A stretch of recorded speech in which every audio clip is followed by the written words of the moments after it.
welcome. How are you guys all doing today? All right, Saturday. This is what, day 5, day 6 of COP27? Have you guys had some great meetings, met some amazing people? Yeah. Awesome.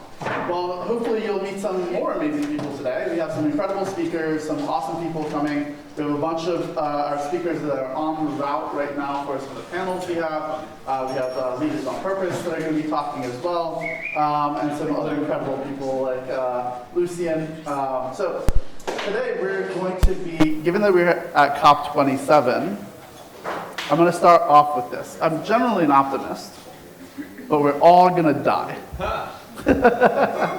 I'm kind of kidding. There's a 1 in 6 chance that we're all going to die. At least that's according to the Stanford Lab on existential risk. According to them, there's a 1 in 6 chance that we're all going to die by 2050. That's an extinction level event. According to the Future of Life Institute, that number is 1 in 6 chance by 2100. Now, regardless of whether you think it's 2050, which is 28 years away, or 2100, that's still 1 in 6. Now, I'm not an economist, but that seems pretty high, doesn't it? I mean, 1 in 6 chance, that's a dice roll. If there was a 1 in 6 chance that I would die on my flight home, I would take a boat, right? If there's a 1 in 6 chance that I would die at the next restaurant that I go to, I would cook. And yet we're hurtling towards this terrible outcome. And what so many people in the world are concerned about is who's Kanye dating now, right? Or who's Kim Kardashian dating. Obviously, you guys are in a different camp because you're here at COP27. We all understand that of the 17 drivers of existential risk, catastrophic climate change, ocean acidification, biodiversity loss are some of the top drivers. And so how do we solve a lot of these issues? And that's part of what we're here to talk about today. Specifically, around climate jobs, because just like in any new industry, as the world changes, you need the labor markets to be able to fulfill all of the needs of the capital markets. Now, as we all know, there's a lot of capital being directed towards this asset class, which is fantastic. It's something that we need to do, and the global leaders have been coming together on this. And at the same time, we need to make sure that labor markets keep up with rising demand. So how do we train a generation of workers to work in climate change? How do we take coal miners and teach them to work on solar farms? How do we take oil workers and teach them to work in wind farms? I know in the space industry, we talk a lot when we're at NASA and when we're working with a lot of the private space world around how all of the space work, for every job that exists here on Earth, there will be a space version of that. So if there's a psychiatrist here on Earth, there'll be a space psychiatrist because there's certain specializations that are needed. It's a slightly different job, right? If there's a botanist, there's going to be space botanists. And my suspicion is that in the climate sector, it's going to be the same. We're going to have accountants, but then climate sector accountants, because the needs are slightly different. There needs to be additional specializations. And so that's something that I'm very concerned about as well. So we have some incredible guests and panels to speak about that. We're going to be talking a little bit about what we're doing at Ahura AI as well. I also have a fund that invests in these areas. And I run a number of nonprofits to address existential risk as well. We'll talk about all of that a bit later. And I'd love to have one-on-one conversations with you guys as well. But next, I actually want to bring up 2 incredible human beings, Dr. Tatiana and Krista from Leaders on Purpose. They've, over the past 5 years, done an incredible job of bringing together multinational corporations and leaders together to work on global challenges and issues. And so let's hear it for Dr. Tatiana and Krista, Leaders on Purpose.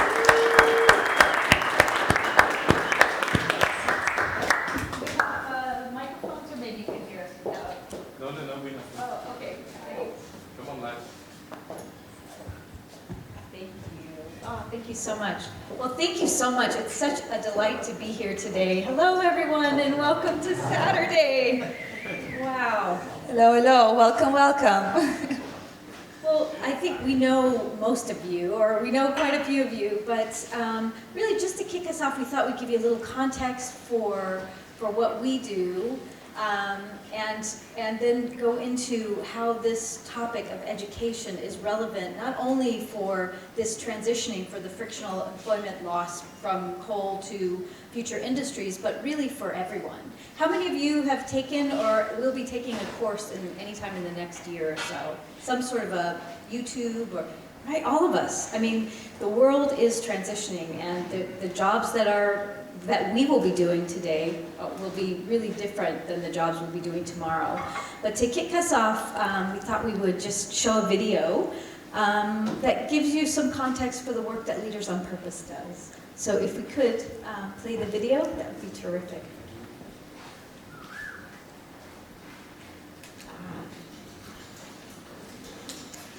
Thank you.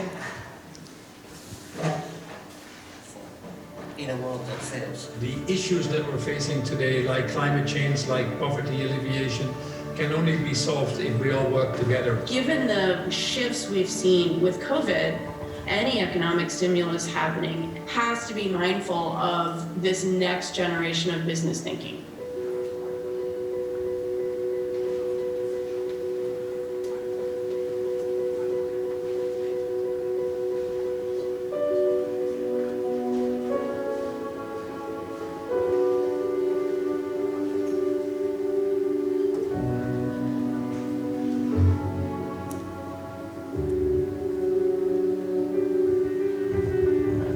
We have enough time to form another committee, to have another conversation, to go do a working group, but at some point you have to take action. There's this kind of myth and this thing that we used to hear, which is, you know, you have to do bad things sometimes to make money. That can't be the accepted conversation in businesses. You do not add value by just being compliant. You create value by being ethical. So whatever we do, we need to think what impact we create.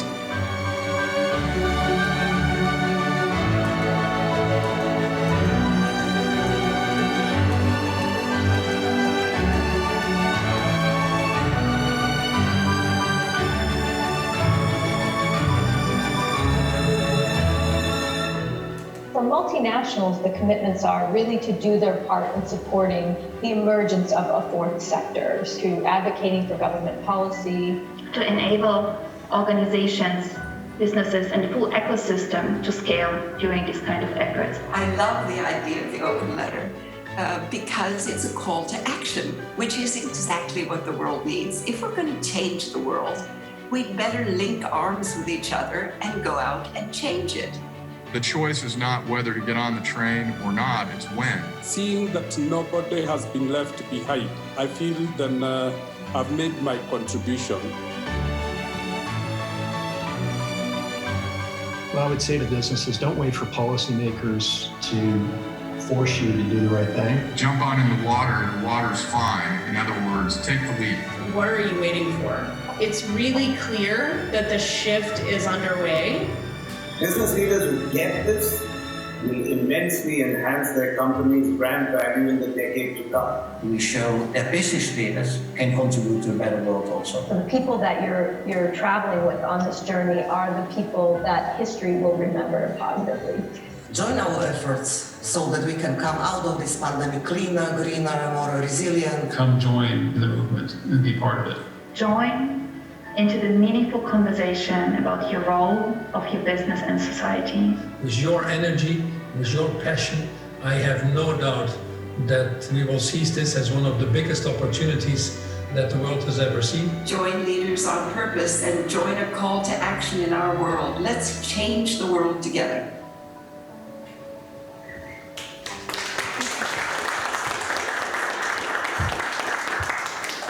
Thank you so much. So this gives you a little sense of the work that we're doing. We are working with multinational businesses to help them to transition, to become more sustainable, more just, and more purpose-driven at the core of their strategy. And so what does that mean in terms of learning? So there was a recent study that came out by the Cologne University that looked at a CEO's tenure and the efficacy of their performance over a period of time. And as we know, the CEOs are changing at, it used to be somebody would sit in that office for 30 years, and now they're sitting in the office for 5. But the one key determinant of how effective they were wasn't the tenure, it was whether they were consistently educating themselves, consistently learning. The role of education right now is critical, and these new technologies that we're talking about are the only way we're going to be able to actually do it, because we are busy, we're on the ground, we're making changes, and so giving us the tools, regardless of where you're sitting in your role, is critical. So it's really an honor to be here with Brian, with the team at Hub Culture, and that's a little bit about the work a little bit about us, but Tatiana will dive into the specifics. Thank you so much, Chris, and thank you again so much all coming on Saturday morning and listening to what we believe is one of the most important conversations, because humans and us people are behind the work right now that needs to get done to mitigate and work on the climate challenge, but also to create at the same time a better economy. It is tech-enabled, it is ethical, and it is purpose-driven. And this is why we came here together with Ahura to have this conversation here together and dive deeper in what does it scale and enable the workforce, but also the bottom-up and also our leadership to drive through skills and through purpose-driven education, their ability to innovate, to work together, to adopt, but also to create and structurally innovate. And I would say this is where Leaders on Purpose, if we talk about innovation, what Leaders on Purpose, what we are working on is really the structural innovation of the underlying mechanisms. The video that you saw today came out 1.5 years later, launched in the Financial Times New Agenda all over the world. Today we have 25 countries in one way or the other working on legislation around this, and we are working on capacitating right now with leaders in Africa to build this capacity to drive this change forward. What we really want to go deeper into, what can we learn through technology? How can we use technology for good? How do we use it as a leverage and bring the human factor together and ensure also that these learnings that we gain are learnings for the individual, that are sustainable for their environment, for their community, not just for the work, because everything right now, as we know, collapses in one for those that are doing this work.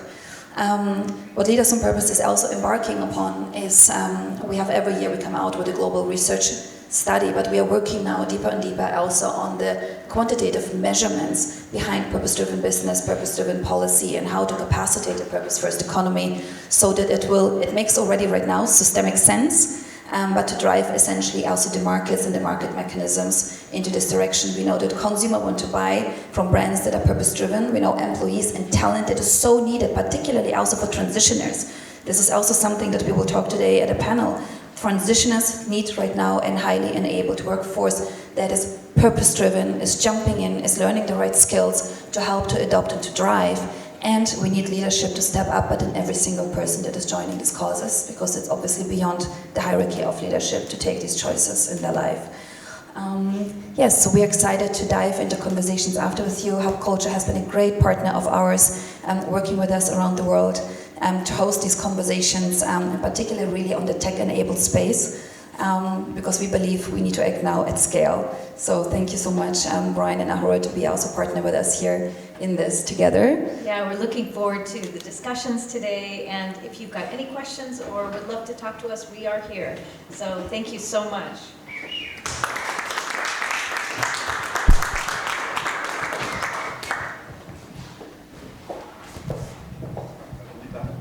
All right, so we have our first panel coming up. They're like 7 minutes away. We're actually a little bit ahead of schedule. So are you guys hungry? Do you need any coffee or anything like that? You guys want to take this moment? There's food outside, I believe. Right? Is lunch set up already? Yes.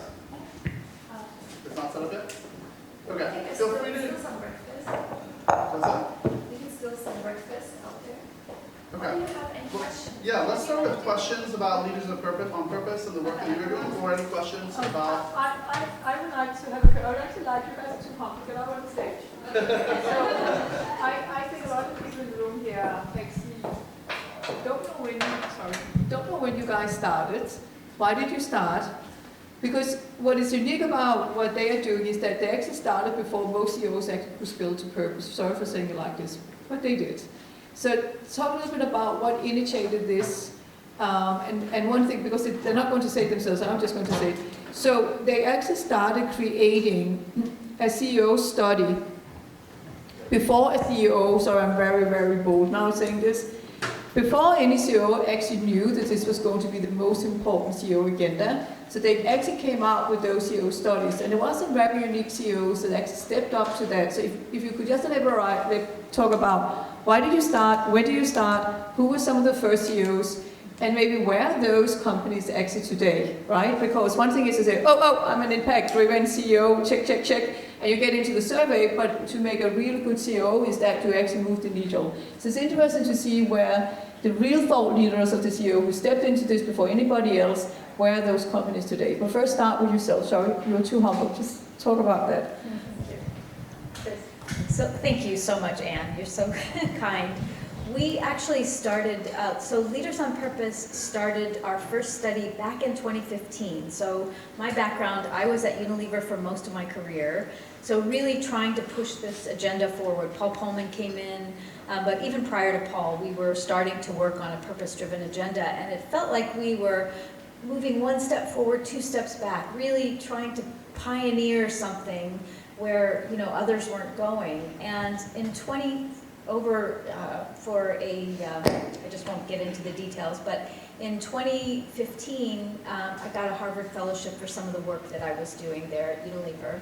And part of the fellowship was that I needed to have a project. And so the project, it was the year that the Harvard Business Review changed what it meant to be a top CEO.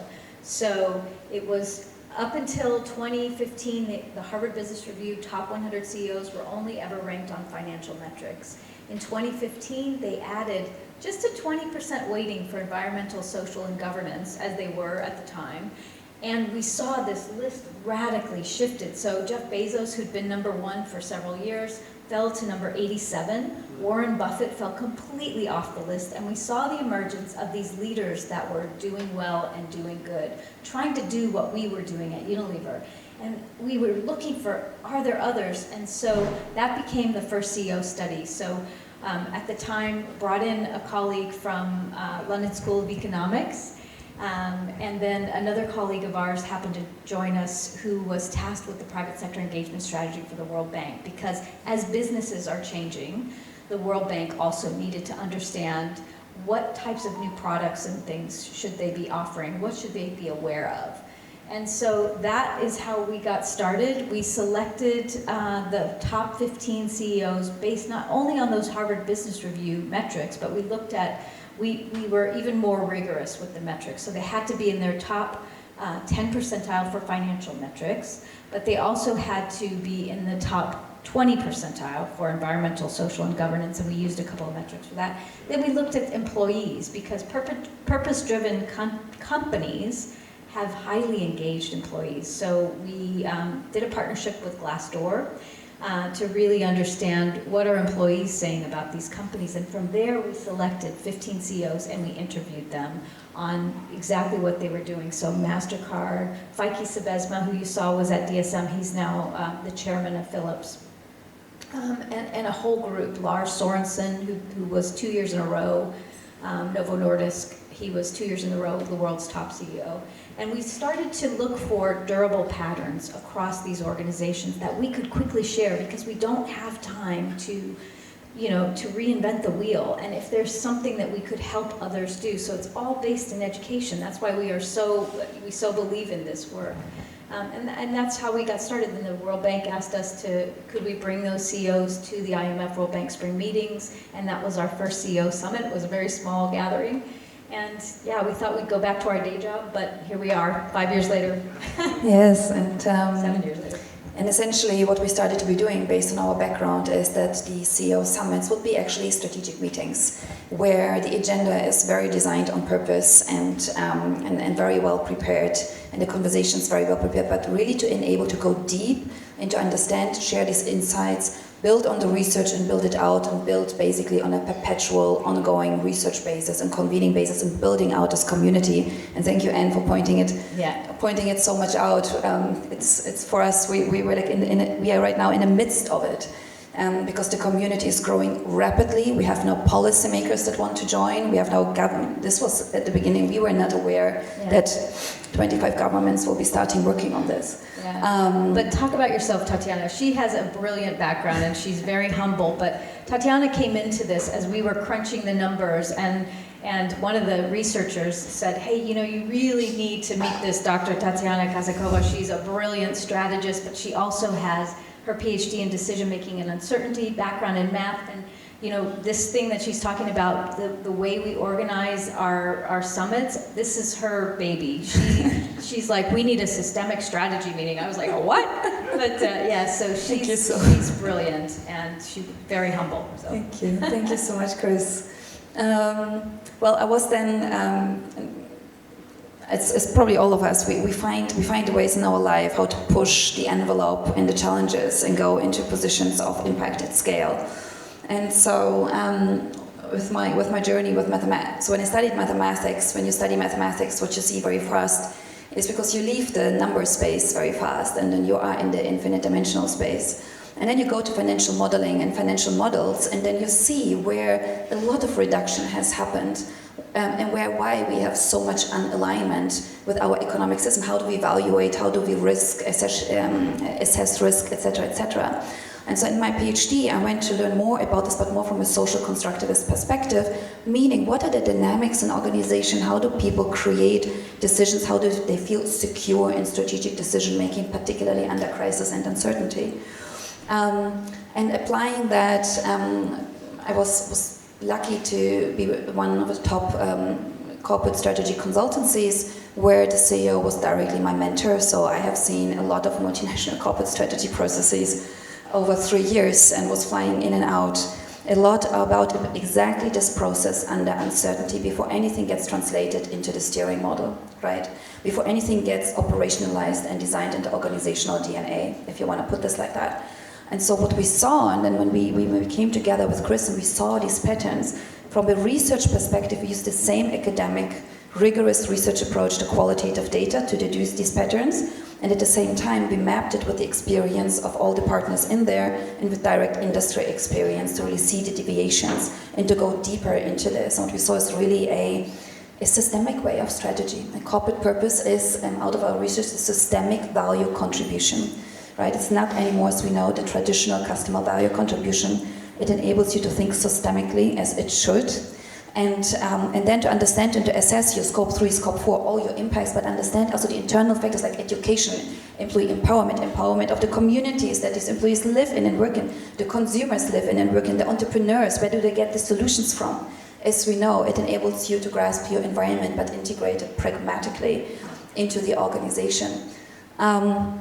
And so through this work, if you think about it, and this is how we designed in our strategy, we said what is really relevant for the CEO agenda and for the agenda of all these executive directors of the multilaterals that are joining us on a structural shift. It's beyond the sustainable development goals. It's beyond the ESGs. It's about a process where we don't know yet where we will go, but we need to understand how, right? We know something is happening, there is a shift, and we need to go deeper into this process. So we did set up our global CEO summits, which are right now today the biggest convenings for multinational CEOs and that focus on the purpose-driven agenda. We set them up as strategy meetings, as systemic strategy meetings that are each year building on one another and building out the agenda, sharing these insights and enabling a space so that now we have also capital markets coming in to understand deeper how to systemically invest and go beyond impact metrics or ESG metrics, but go even earlier into this process and measure how to steer the ship in this transition period. I'm going to go to get to the story. Okay, the story is not told yet. Okay, so this here, you can see this is a couple of years ago. So then what then happened? So you begin to come out with the CEO like, great, you had the first round of CEOs coming out, but that was in 2017, right? And then I remember very clearly, I met you guys, I was at SAP that time, and it was general sampling. And it was before the CEO kind of began to realize you should actually come to the UN meetings in New York, right? Which was really interesting because the first mover and the shaker CEO, they actually began to come. And you then launched this CEO, and the CEOs was with you. And I remember clearly that, very humble, you came into those huge events and you put down those physical pieces of documents, different places, and people was picking them up. But it was, and I want you guys to elaborate on the tipping point, because I remember there was 2 years what that was going on, where you did tell us about this second round of CEO who came in. I think there was a couple of rounds where it was like the really, you can super thought leader CEOs, but it was not becoming mainstream. And there was a point where you went around and identified the CEOs to now CEOs are standing in queue to get into that report, right? So could you talk a little about the second wave of incredible CEOs, where those companies are today, and when you saw the tipping point where suddenly you don't really need to go and identify them, but everybody wants, of course, to be in it now because they want to be seen as the most impact. Because that is interesting, because that tipping point was where most CEOs begin to realize that the sustainability agenda is the key agenda, what they need to drive. I think that's interesting for the audience, because it just didn't just happen in one go, right? Okay. Yeah, okay, cool. Well, thank you so much, Anne. So, yeah, our first study was in 2017, and as I mentioned, we started in 2015, so it took us 2 years to chase down these CEOs and get them to, they spend 90 minutes with us, with our research team. We worked with their teams to do a deep dive, full analysis, and so it was a long process. And then, yeah, it was 2019, it was just before the pandemic that, each year we were chasing, and suddenly people started chasing us. It was such a shock. Like, people would write us from all around the world, I want my CEO to be a leader on purpose, and employees started submitting for, ideas for, could you interview my CEO? And so that really became, and today we have, now we're about to launch our next CEO study, and we have a lineup of really remarkable leaders, to your question about where are they today, so to date we've interviewed, I think, over 55 CEOs. We've had 55 go through our study, and they're all outperforming their competitors. And why do they do that? Because they are, during COVID, it was really exciting to see how they did, because during COVID we saw that those organizations that we had selected actually started to outperform their competitors, and we're like, what? This is great. Purpose actually leads to performance. We knew it did, but then to see it in a crisis situation, they were better prepared. They had better relationships with their customers and their staff, with their suppliers. So purpose-driven businesses outperform their competitors in every benchmark. So, and continue to do that. So we're looking at how do we, really begin to even further amplify this work, because the market should reward these leaders, right? So once we've done this research, this should be a good buy for anybody investing in their business. The last question, which is essential for this: do you go back to the CEOs, do you interview them again, and how? Because I know all those CEOs is super powerful. You go up at their side, you see all those CEOs, and I just want, sorry for being advocate for, but I've been part of watching that journey, right?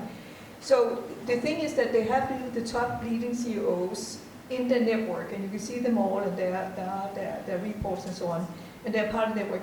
So how do you go back and engage with them and follow up with them? And what happens when you have a remarkable company and the CEO decides to go to another company? What happened then with the company? I mean, the company stayed, but do you go back in and interview the new CEO?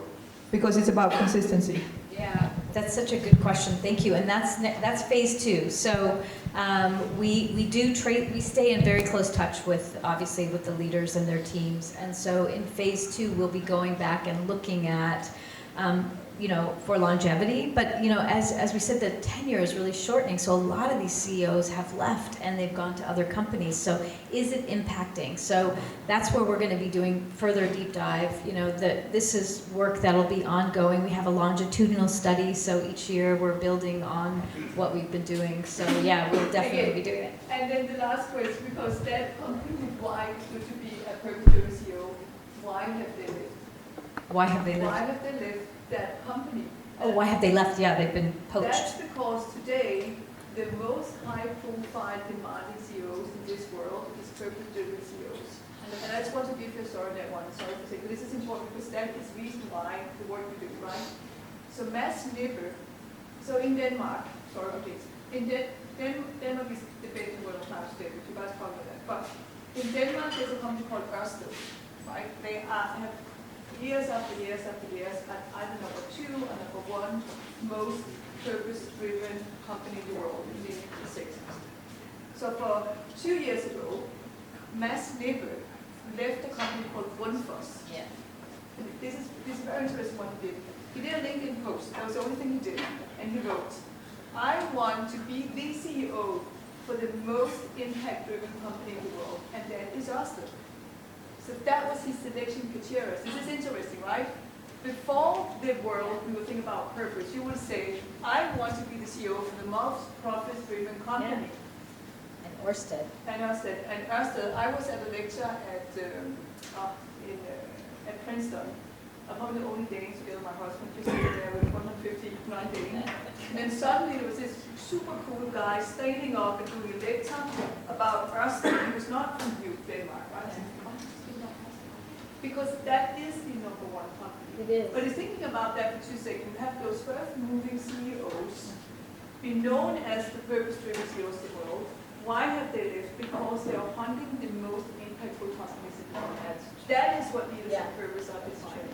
So I just want to say, sorry for bringing it out there, but just to understand the work that they do. And I think this is a great, and it's a great to Brian and Ahura, because those leaders, what we see today, and it's very interesting, they're becoming now the industry leaders in technology, in space, in other areas. So we're excited for the next conversation. Ryan, I think you have an amazing crew coming here. Because we have some of the most purpose-driven leaders right here on this next panel. So I'd like to invite Lena Konstantinovich, Aaron Berger, and Zephanie Eisenstadt. Let's hear it for these guys.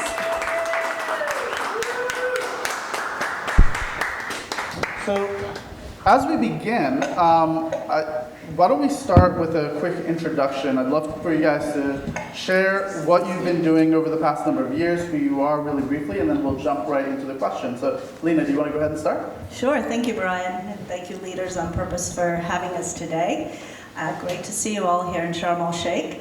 So I am the founder and CEO of an organization called Innovation 4.4, which stands for Innovation Aligned with 4.4 billion years of our planetary systems.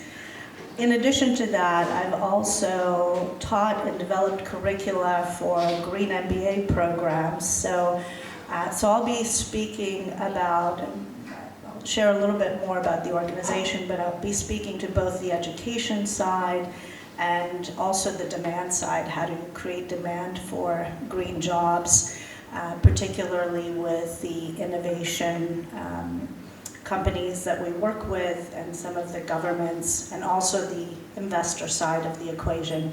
Innovation 4.4 works with several thousand early stage companies that have solutions that can change the world for the better. We work with about 800 family offices that represent about 2 trillion in assets under management. And we advise governments on strategy around innovation deployment and fundraising. So I'll pass it on to my colleagues. I'm happy to be here and share more with you about some specific examples of how you create the demand for green jobs and how companies around the world are doing that. Well, thank you for being here. And Aaron, who's a dear friend of mine, is also part of Innovation 4.4, and you also put $1 million of your own money to create prizes for ocean tech companies, which is absolutely amazing. Can you share a little bit about your background and what you're doing? Thank you, Brian. Good to see you as always. My name is Aaron Berger. I'm a research scientist specializing in global catastrophic risks and geopolitical spillover events. Work a lot in the geopolitical forecasting space as well as government relations, and so I'll look forward to contributing a bit more on sort of the, how jobs and upskilling is a huge part of really all politicians and governments' mandates from the people there. But yeah, I contribute most of my efforts for the climate crisis there. Work a lot with Lena as well on these important things, yeah, I'm excited to be here. Thank you. Thank you for being here. Aaron's very humble. I just want to highlight what Brian said earlier. So in 2020, in May, when the pandemic started, Aaron called me and said, I'd like to put $1 million of my own resources into building the world that I want to see, and I'd like to bring it into Innovation 4.4. And so since then, that's gone beyond the initial commitment of $1 million, and we're continuing the work not just with prizes. We do technology showcases around the world to advance innovation. We gather family offices to connect them to game-changing innovations. And we're doing work in the carbon market space as well, partnering with several key players to make our carbon markets more useful, ethical, and hopefully a contributing factor to where we need to get to. So Aaron's very humble, but I'm very grateful that we've had a collaboration we've had through Nexus over the last 10 years, and that we've been able to work more recently on directing those resources towards where they can make the biggest difference. So thank you, Aaron. And incidentally, I think this whole panel is Nexus members, which is amazing. And so that's a fantastic segue to Zephanie, who's also a Nexus member, has done incredible work, is also partnering with us in Astro Guardians. But I'd love for you to share who you are with your. Well, I just want to say it's so good to see you IRL. To touch you finally, we spent lots of time on Clubhouse over the last couple of years, and I think it's been even more years than that since we were together. It's only been 2 years, it feels like much longer. Since we were last together at the World Summit of Nobel Peace Laureate, so lots of friends in the room. So thank you so much, Brian, for the invitation to be here. And it's so nice to be in the serenity of this pavilion. Thank you for showing up. So my name is mentioned Zephanie Smith-Eisenstadt. I am a trustee now with the NAACP Foundation.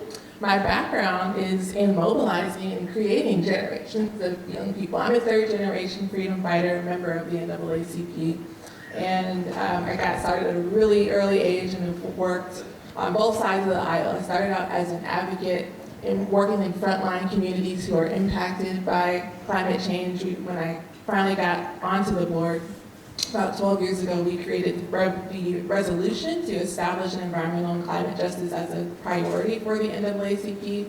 And since then, this year was our first year collaborating to create the Climate Justice Pavilion here in the Blue Zone. I wear many different hats. Another one of them is with the major group for children and youth at the UN. So this is our first year having a children and youth pavilion in the Blue Zone. And this is all, a culmination of a lifetime sort of work.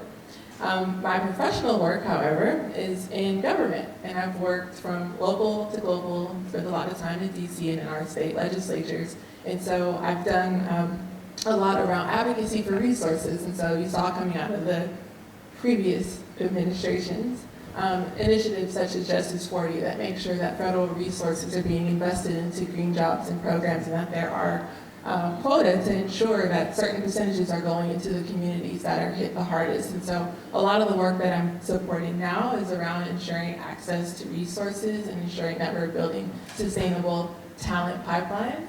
And then during the day, twice a week, I get to be an educator. I work with students at the University of Hawaii on Mondays in the Peace and Conflict Education program, and so they're on their way into this field, and then on Fridays I get to spend time with Hawaii's high school students as well. And so I'm really excited about building pipelines and ensuring that we actually have folks who are prepared to go in and to do these jobs and to create and architect the future. And it's been always such a pleasure to to get to be with you all and to hear about the work that you're doing, because I know that we're building up folks to come in and take over the reins and do the work. So, That's amazing. Thank you so much for being here.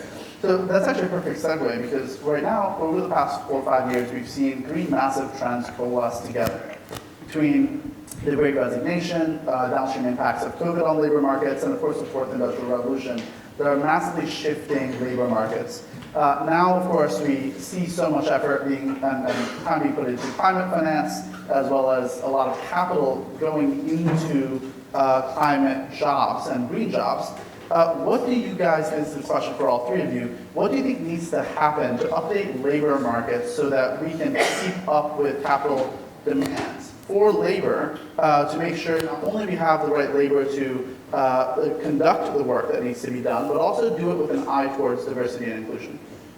That's a great question. I think there's the education side, which some of what Zephanie spoke to is really critical. Then there's another layer or type of education for middle management leadership of some of the organizations and companies through the proliferation of the green sustainable MBA programs.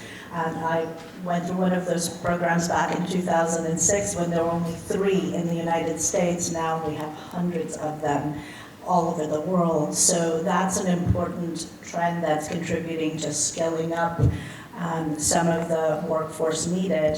The other aspect of it, investment is necessary but not sufficient to ensure that the companies, whether they're renewable energy company or water treatment or whatever it may be, there's an opportunity to work with those companies in the early stages to help them understand how to structure their company and their product perhaps to ensure the greatest creation of green jobs. So I'll give some specific examples there. There's a company that spun out of the Technical University of Munich that's an electric car company. And their mission was specifically to build an electric car under $5,000 for Africa that can be built or at least assembled in Africa. And that's a modular system, so it can be an ambulance, it can be a garbage truck, it can be whatever you need it to be.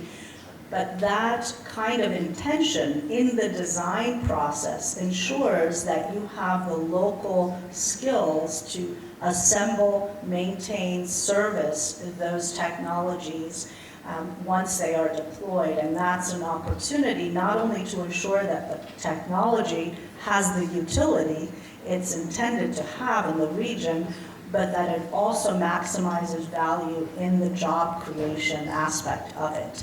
So we are seeing that more and more when we talk with technology innovators, where they are putting this criteria front and center and saying, and by the way, we're intentionally making it low tech so that it can be assembled or built almost anywhere in the world. And that's an important element. Funding is important, but if that level of attention or perspective isn't there from the beginning, it's much harder to do that halfway through the process once the technology is ready to be deployed. So I think that's a really key aspect, that and the proliferation of sustainable MBA programs create some interesting dynamics that ensure that the green jobs opportunity is as evenly distributed as possible in the world. That's beautiful. Aaron, did you want to add to that? Yeah, no, the great thing is that there is a significant amount of opportunity here.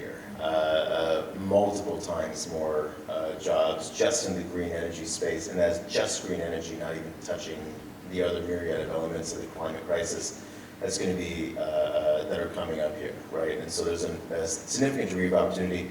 I'm also happy to say that I think that governments are really starting to pay attention. You know, we have some friends in Kenya that have shared their priorities where it's not just that they want to go and create more opportunities for jobs, but also make sure that they're specifically focusing on empowering women to go and work and do these jobs there as well. And so that's very important there. I know that I think, you know, when governments are elected, you know, people want to make sure that they are taken care of. They want to make sure that they have the right tools to sustain a family and things like that. And so I'm just excited to see this become a lot more of a priority there, thankfully. Do most of my work there in terms of development in Africa, so I don't have as much experience in the United States at the moment with this, but I know that, for example, we've seen some great transitions where there was a coal mine, actually, that was, all of the miners there were actually skilled up and trained to be solar farm technicians, right? Which is great, not just for their bottom line, but also for their health, and so I think it's a really exciting time right now. We're just going to have a lot more opportunities, but also we're going to have a lot more cleaner, healthier opportunities for people to work as well. Just to add a quick thing to that, if you're interested in learning more about green jobs, Van Jones wrote a book probably about 12 years ago. I had the privilege of being at the launch of it about green jobs, and it was at the time when the then governor, Schwarzenegger, I think. No, I think it was Schwarzenegger. Put a program in place to do exactly the kind of thing Aaron described, to upskill other types of laborers to be solar installers, and there was a state-level program for this, and that's mentioned in the book. And so if you're interested in delving deep, it's a great resource still today. Yeah, thank you so very much for mentioning that. Van Jones was just up the road from us in Oakland. I grew up in Northern California. And so I think, so really awesome examples. I could just kind of rip off of what you've shared. But really, I think what's present for me is sort of this visual arc of how we actually get things done, right? So you have folks, and when Van Jones put that out, and Majora Carter had her TED Talk, all of that, sort of our environmental climate justice movement was born in the midst of that at the NAACP. And we've gone to do extraordinary work. I'm very proud of the team, many of who are here. But so you have folks who are having lived experiences, who are hit the hardest by these things, who become the advocates, right? And so those stories get told and help influence the policies that create the incentives that allow these companies to move forward or cooperate at a bare minimum, or to obtain the education. And then we go towards building the workforce of folks who can actually go through those pipelines. And so it's kind of this circle of life that I'm really inspired that as I get a little older and older, I'm 32 now, I can start to see things, especially as we move through these extraordinary transitions. I mean, we know that the world that my daughter, that our kids are growing up in, is going to look so radically different.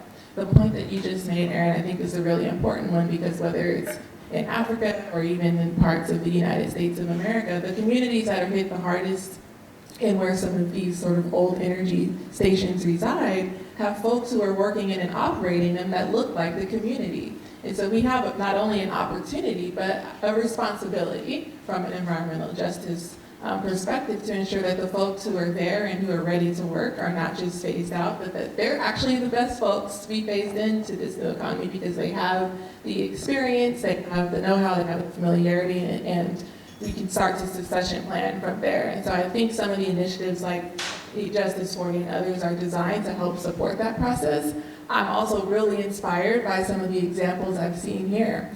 Speaking of women, the women in Saudi Arabia, I met it just simply at dinner last night in an organization called Envirotech, where they're going into Saudi Arabia and Israel and communities across the world, where they are empowering women and young people and people who look like the communities that they live in to actually have vocational skills. And there was a particular story of one that's dealing with like marine vocational skills. And so even folks who don't know how to read are able to develop skills that allow them to work in these industries. And so there's just, there's a lot of inspiration there for me to kind of keep that arc and that flow going, to ensure that we get to our goals of making sure that no community gets left behind, as is stated in this preamble to the extension. One quick thing I also want to add there is that,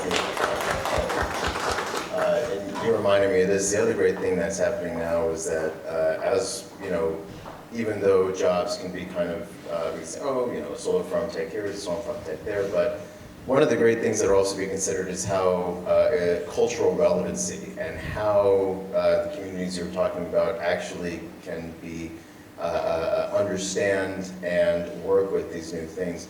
For example, a lot of folks talk about the promise of clean cook stoves, in Africa, trying to get folks to stop using charcoal and things like that, which is not only bad for the environment, cutting things down, but also bad for the lungs there.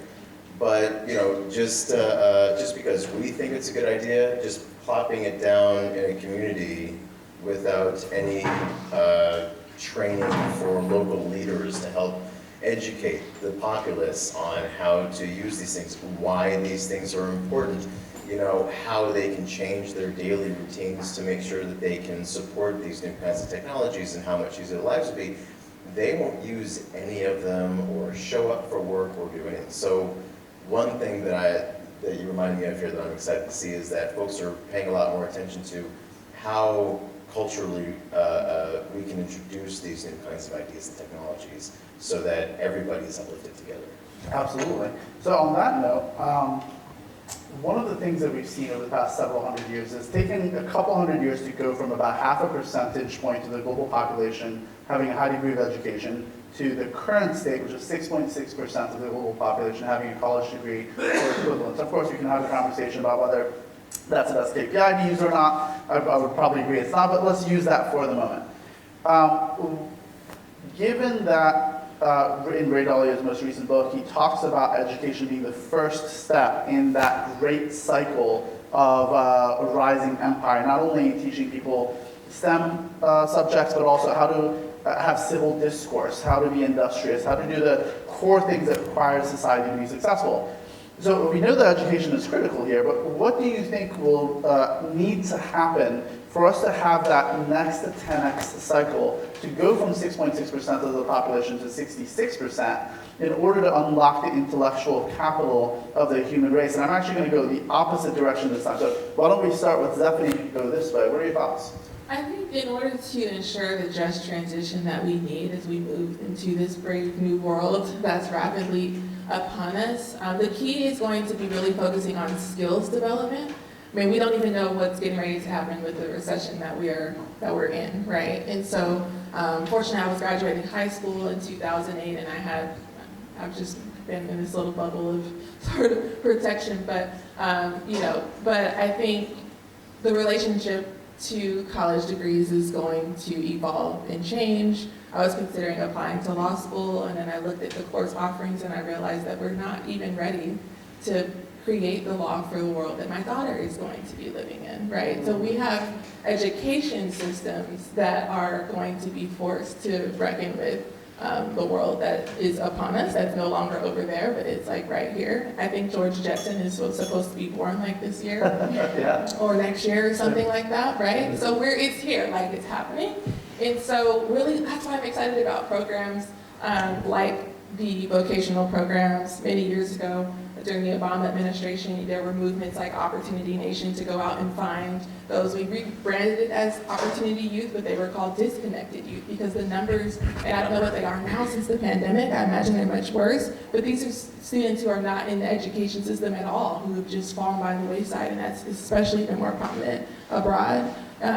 Outside of the U.S. context, where they just are not in school because they've had to go to work or they lose jobs, etc. So I'm really excited about the innovative approaches. We have a pavilion, a digital innovation pavilion over in the Blue Zone, where we're trying to go out and find some of those young women and folks that are off the beaten path and use technologies like the blockchain to get micro grants over to them and to reward the work that they're doing to, transform agriculture in their community, make it more sustainable, and to have very practical skills is what I'm getting at. And I hope and pray that our education system will continue to catch up to that. I know we've got some cool programs in Hawaii, and I know that we've got these sort of sustainable MBA and other programs, but we've got to kind of do, I guess, some catching up so that maybe our education, maybe those numbers will change because our education system will change and we'll start to reward folks for actual skills that are going to get us where we need to go, right? One last quick piece here. I mean, we were just in Geneva last week, and one of the young man from Afghanistan, all these different countries, and they say, actually, it's the communities in Africa that if we go off, if something happens, that y'all will be better off. Like, you actually know how to go out and farm and utilize the land, and Hawaii's got great examples as well, but the majority of folks in some of these more complex regions where we are dealing with issues of water and other things, like we wouldn't have the skills that we need to actually survive. And so I'm excited about the many plethora of folks who are out there sort of transforming the education system to meet that need. So. Awesome. Aaron, what are your thoughts? No, thank you there. So for me, so I actually studied philosophy in college. And so I think that, especially with as much as I'm paying attention to politics, not just domestically for me in the United States, but also internationally as well, I want to make critical thinking great again. You know, if I could dare to say such a thing right now.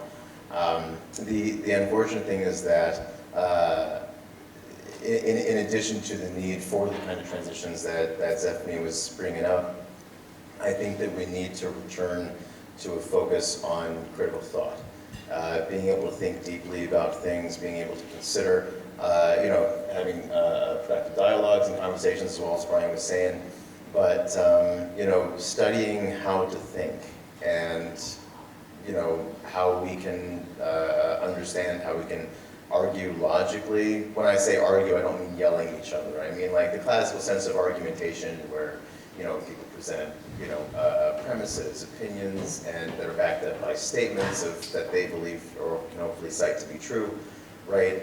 And then hopefully we can get closer to possibly a compromise or the truth of the argument. Unfortunately, that is something that has sadly fallen out of favor, I can definitely say, culturally in the United States. And so if I could offer one thing, it would be to focus again on critical thinking and philosophy.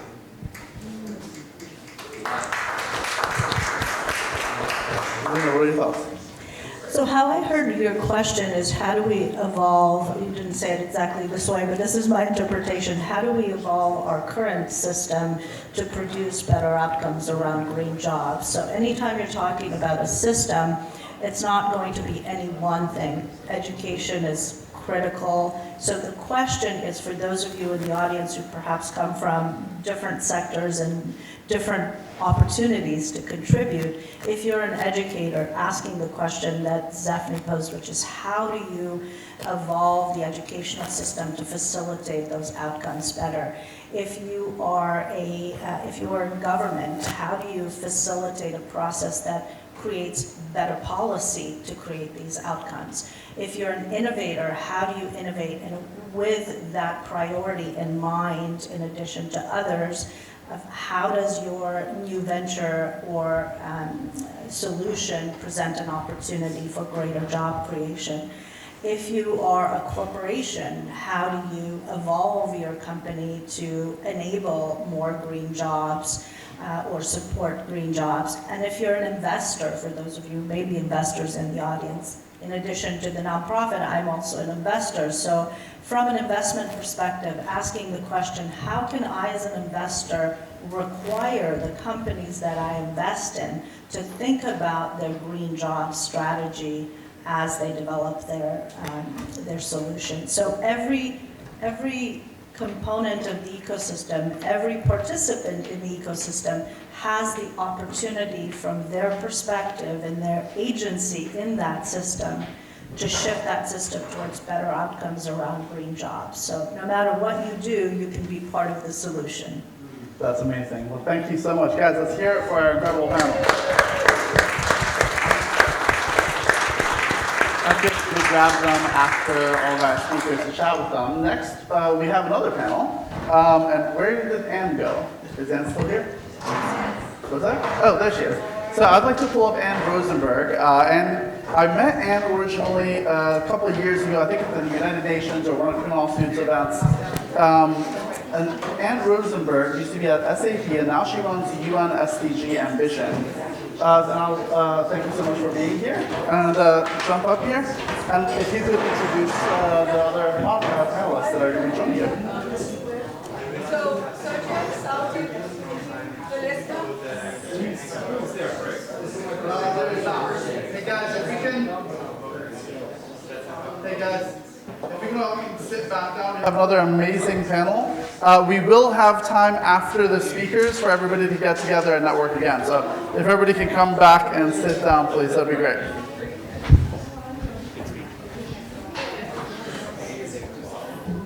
Okay, so if I can get Saudi, Veliska, and Sergey up here with me. And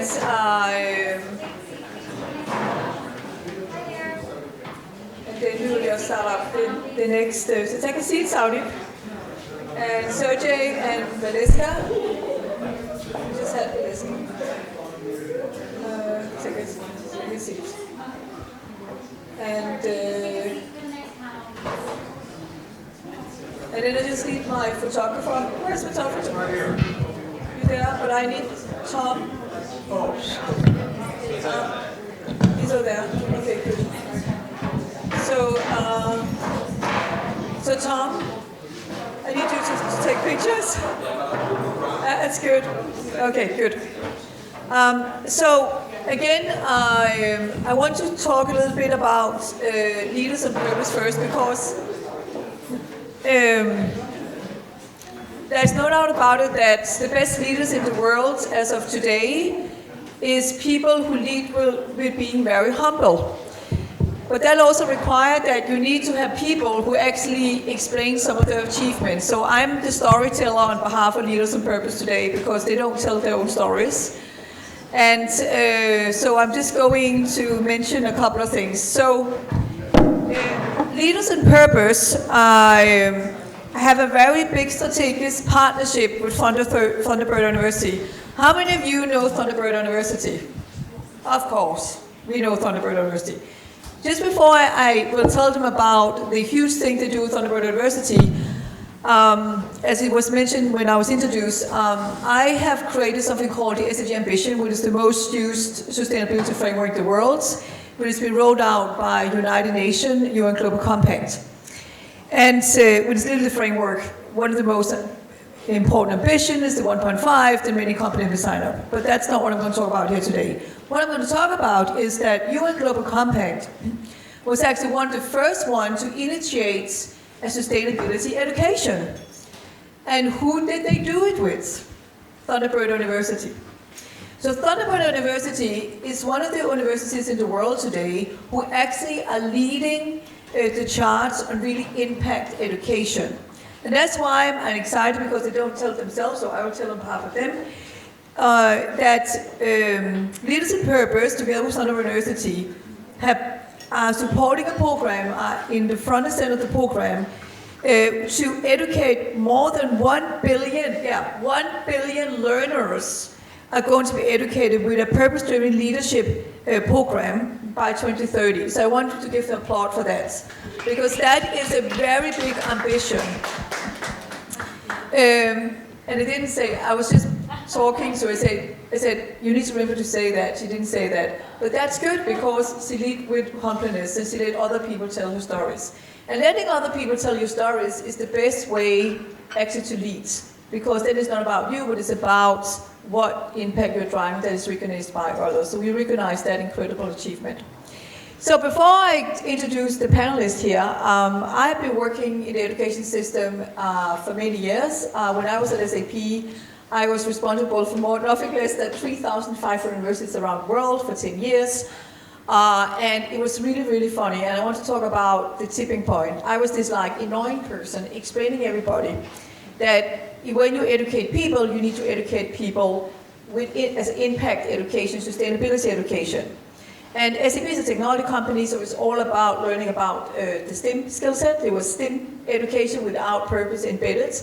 And I kept them saying, 1 second, when you work with education, sustainability needs to be in the front center of everything. And people said, no, it's just a nice add-on. So we add a couple of courses, people who like to do something good for the world, do some impact, charity, philanthropy, they can take that course. It's been that for many years.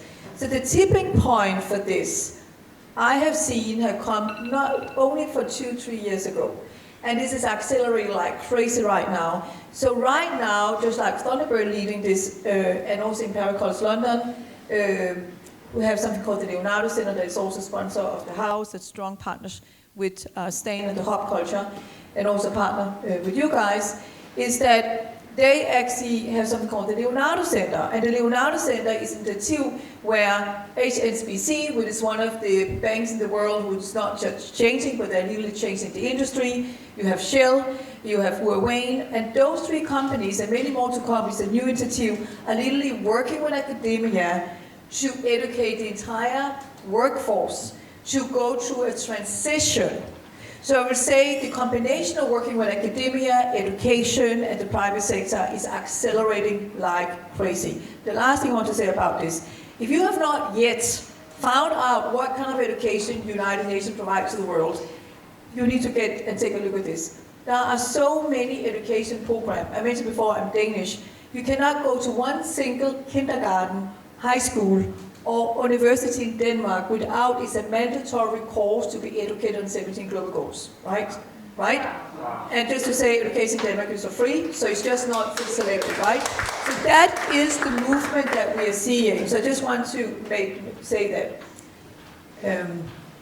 Okay, so I am sitting with amazing people up here who are the movers and shakers within each of their industries.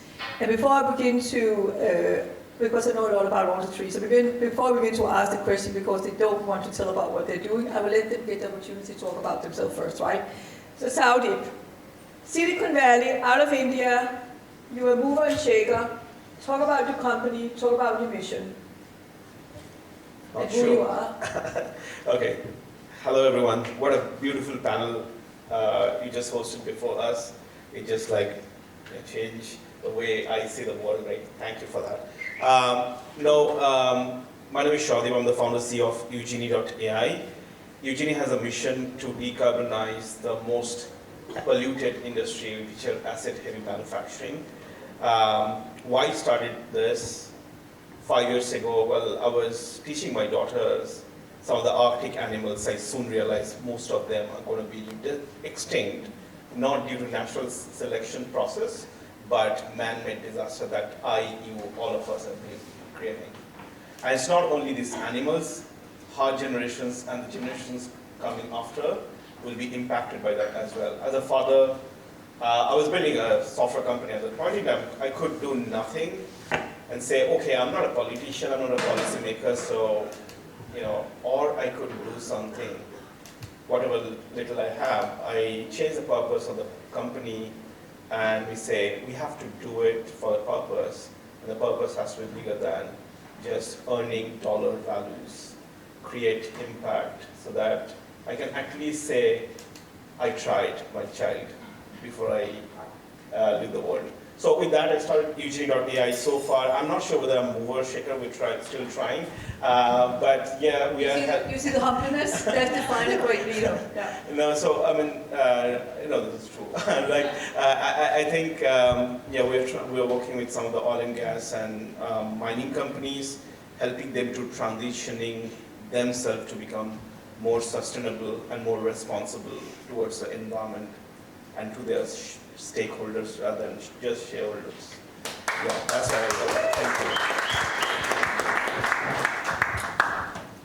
you. Then I would like Sergey to introduce himself. Sergey came here with nothing less than a big ambition that he's already executing on. I'm going to say it because he never says it, so I'm going to say it. So he actually launched Monday a press release to set up 60 super cool EMC e-mobility centers. The first one is in Pablo. And if you calculate that, which I keep on telling him, it's more than one per quarter, right? More than one per quarter. That's a lot, right? So he is a mover and shaker. He's on a mission, which is unbelievable. And even when we now say 60, he said, oh, you're going to be more than that. And okay, fine. So talk about yourself. And he's also humble, so I need to pull stuff out of him. But Well, my name is Sergio de la Vega, and I'm actually come from oil, gas, and mining. Right, I spent 30 years of my life in that part, and I started transitioning into renewable energy, sustainable mobility about 5-7 years ago.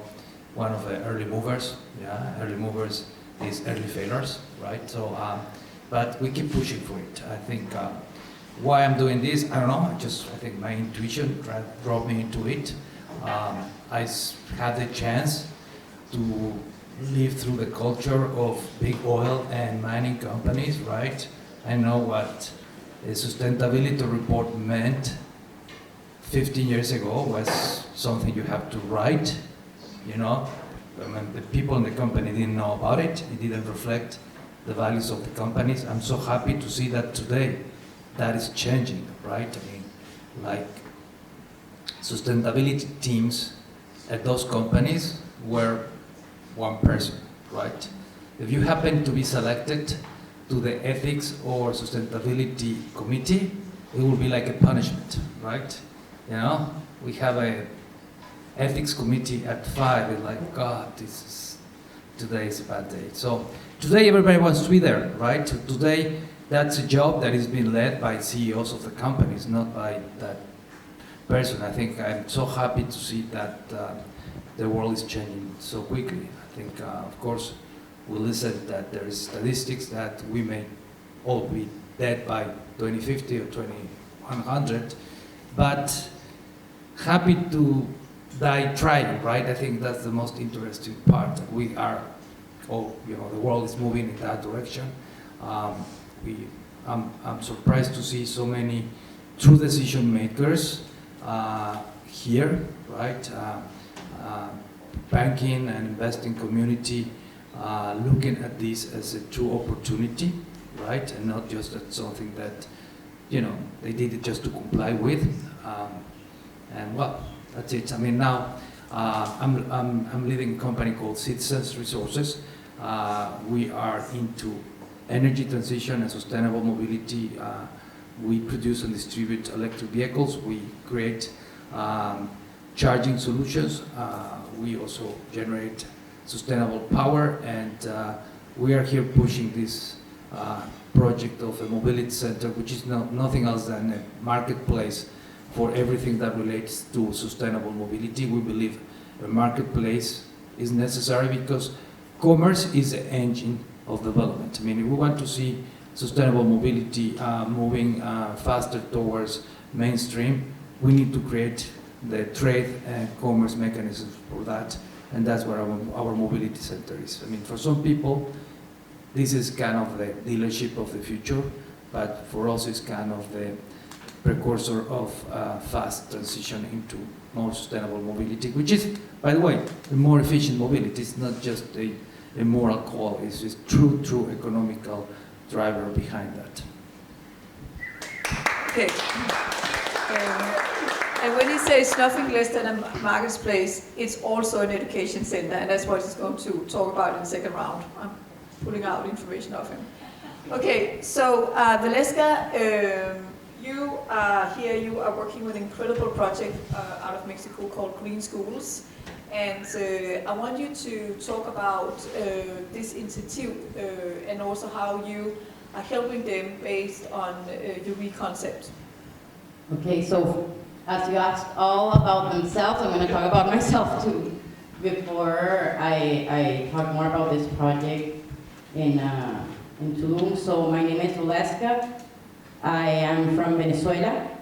And I'm presenting myself from Venezuela because I'm also part of and a result of change and the different experiences we have in the personal and professional life. So my background is in energy. I studied energy management in Paris, and I dedicated throughout more than 10 years. I worked in energy and oil and gas. And at some point I also transitioned to not only renewable energies, but also to space and an alternative where I could apply the business experiences and also life experiences and other values. So that's where we created the Visionist Advisors. We are all visionists of different kinds, and is in this agency and global agency that we are manifesting and being able to represent and develop different projects that have to do with change. So we created a method that is called the RE-concept. Re means again. The possibility we have to do it again better. And this applies for us as humans, it applies for brands, products, companies, organizations, and even countries. We have a proven practice throughout the years working with large brands in the US, in South America, and in Europe that the changes can be subtle, they don't have to be radical. And that's what we've been dedicated throughout the years. Recently, we were approached by this group called Green School that has now 3 schools of their network. It was born in Bali. There is another green school in New Zealand, and the 3rd one in South Africa. The 4th green school, and the first of America, is being developed in Tulum, in Mexico, by a group, a development group of the region called Selva Sama, and it's led by Rodolfo Rosas, a Mexican who has dedicated his years and specifically recently to sustainable development. So we have since not too long ago taken this project for what it represents and the importance of education in the world. Do you want me to, shall I continue talking about Green School, or are we going to? We take a couple rounds. Okay, perfect. So, well, Green School is the first Green School of America, and they're focused more than the traditional education. They're focused on core values and how we can, through the social development, connect with the academics, with highlighting the skills of each individual, because we don't have the same skills. We all have different skills. I studied in Geneva, and in Geneva at some point in what they call the cycle, the close of the cycle, they do a test. And your test is going to define what kind of education you can continue. So for example, there is some that go to college, but there are some that are not approved to go to college. So they tell them you're good in chocolatier, so they send them to the school of chocolate. And there are others that are better with their hands, so they send them to the schools of sculpture or art. So I'm giving this reference because skills and what we are as individuals and our own possibilities and the possibilities we have to highlight who we are. We are all special. There's not that one is smarter than the other, but some are better doing different things. So, well, Green School Tulum, the first of America, is in development and is going to be constructed in a national park called the Jaguar National Park of Tulum. And well, it's inviting new partners and investors to be able to be part of this project where individuals are going to be, children, to grow and be closer to nature, to the core values and essence. That is what our world today is asking us for and needing. Thank you so much. So, as it was said in the panel before, and we said the whole week here at COP, is that it is a historical moment, and we also heard in the video with Paul Polman that we are literally shifting the entire energy sector, right, from oil and gas into renewable, offshore, onshore, hydrogen, and so on and so forth. We are going for in the whole electrification from cars based in gasoline into the whole electrification, whatever it is, L-bike, car, truck, drone, whatever it is. And we are very lucky to be part of historically see that shift happening in front of us and be part of that shift. But it's not like we just jump on it. I can see now my husband is in the room. I think we speak about it every single day, about what does this mean? And I think you probably have your own experience. This is a conversation we have every single day. Why is it? Because it is a change in the way we live. It's a change in our behavior. It's a change in the way we buy things. So there's a huge behavior shift happening right now. And to do the right shift, we need education. So what is unique about the people sitting up with me, and I'd like to start with you, Sergey, because even though you could just set up a marketplace with some cool thing you go and buy, and you could leave, and you know nothing about what you just bought, right? But you, because you are a purpose-driven leader, you say there's more to it. This is like a community, it is education. So I want you to talk about the vision, and it's not just the vision because publishers have already opened. Talk about the experience about going into the Super Cool EMC and what is it that you're doing, because you're actually changing people's behavior, you're filling them with knowledge. So can you just deep dive into that for us from an education perspective? Yes. So we're bringing a educational vertical to our mobility centers, just because transitioning from internal combustion to electric mobility is not just a change of powertrain. I mean, there is a change of conduct, there's a change of many things. I mean, and we believe that we have to bring that to it. But I'm going to share with you some information from insights from the industry I participate in. For the last few years, the CEOs of Shell, Exxon, and the likes have spent most of the time in town halls trying to retain people. People are leaving those companies because employees are very unhappy with the vision of the company and their position before climate, right? And all those people are flowing into companies that are trying to do things different, right? And they have to be retrained, right? I mean, in our business, we have no problem whatsoever on hiring people, albeit there's a labor crisis, because this is a sector everybody wants to work in. But in our vehicle manufacturing, we cannot take people that hasn't experience building vehicles, because our working environment is so different. We work on a very high tension, very high voltage world, right?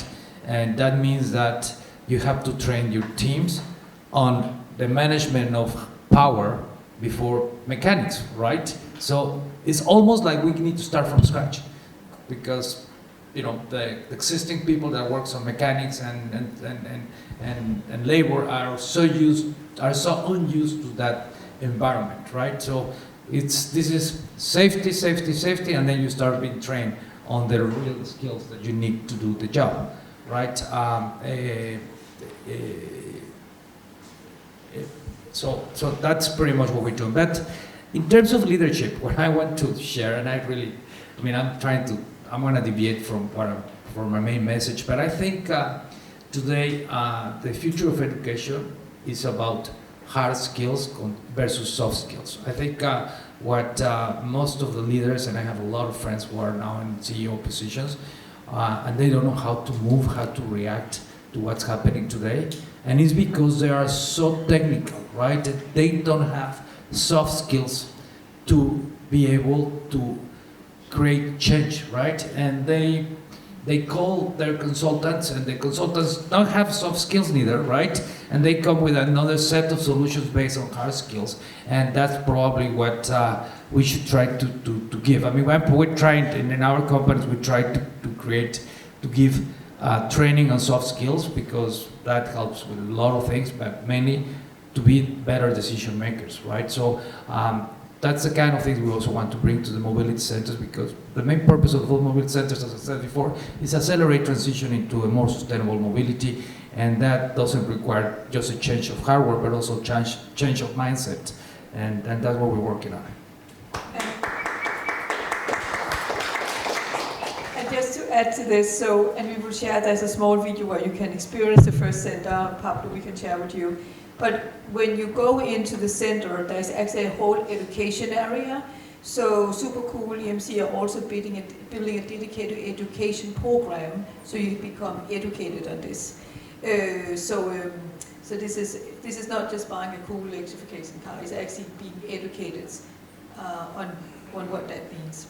So, Saudip, you're not just a tech company out of the cool Silicon Valley, right? And that you just told us.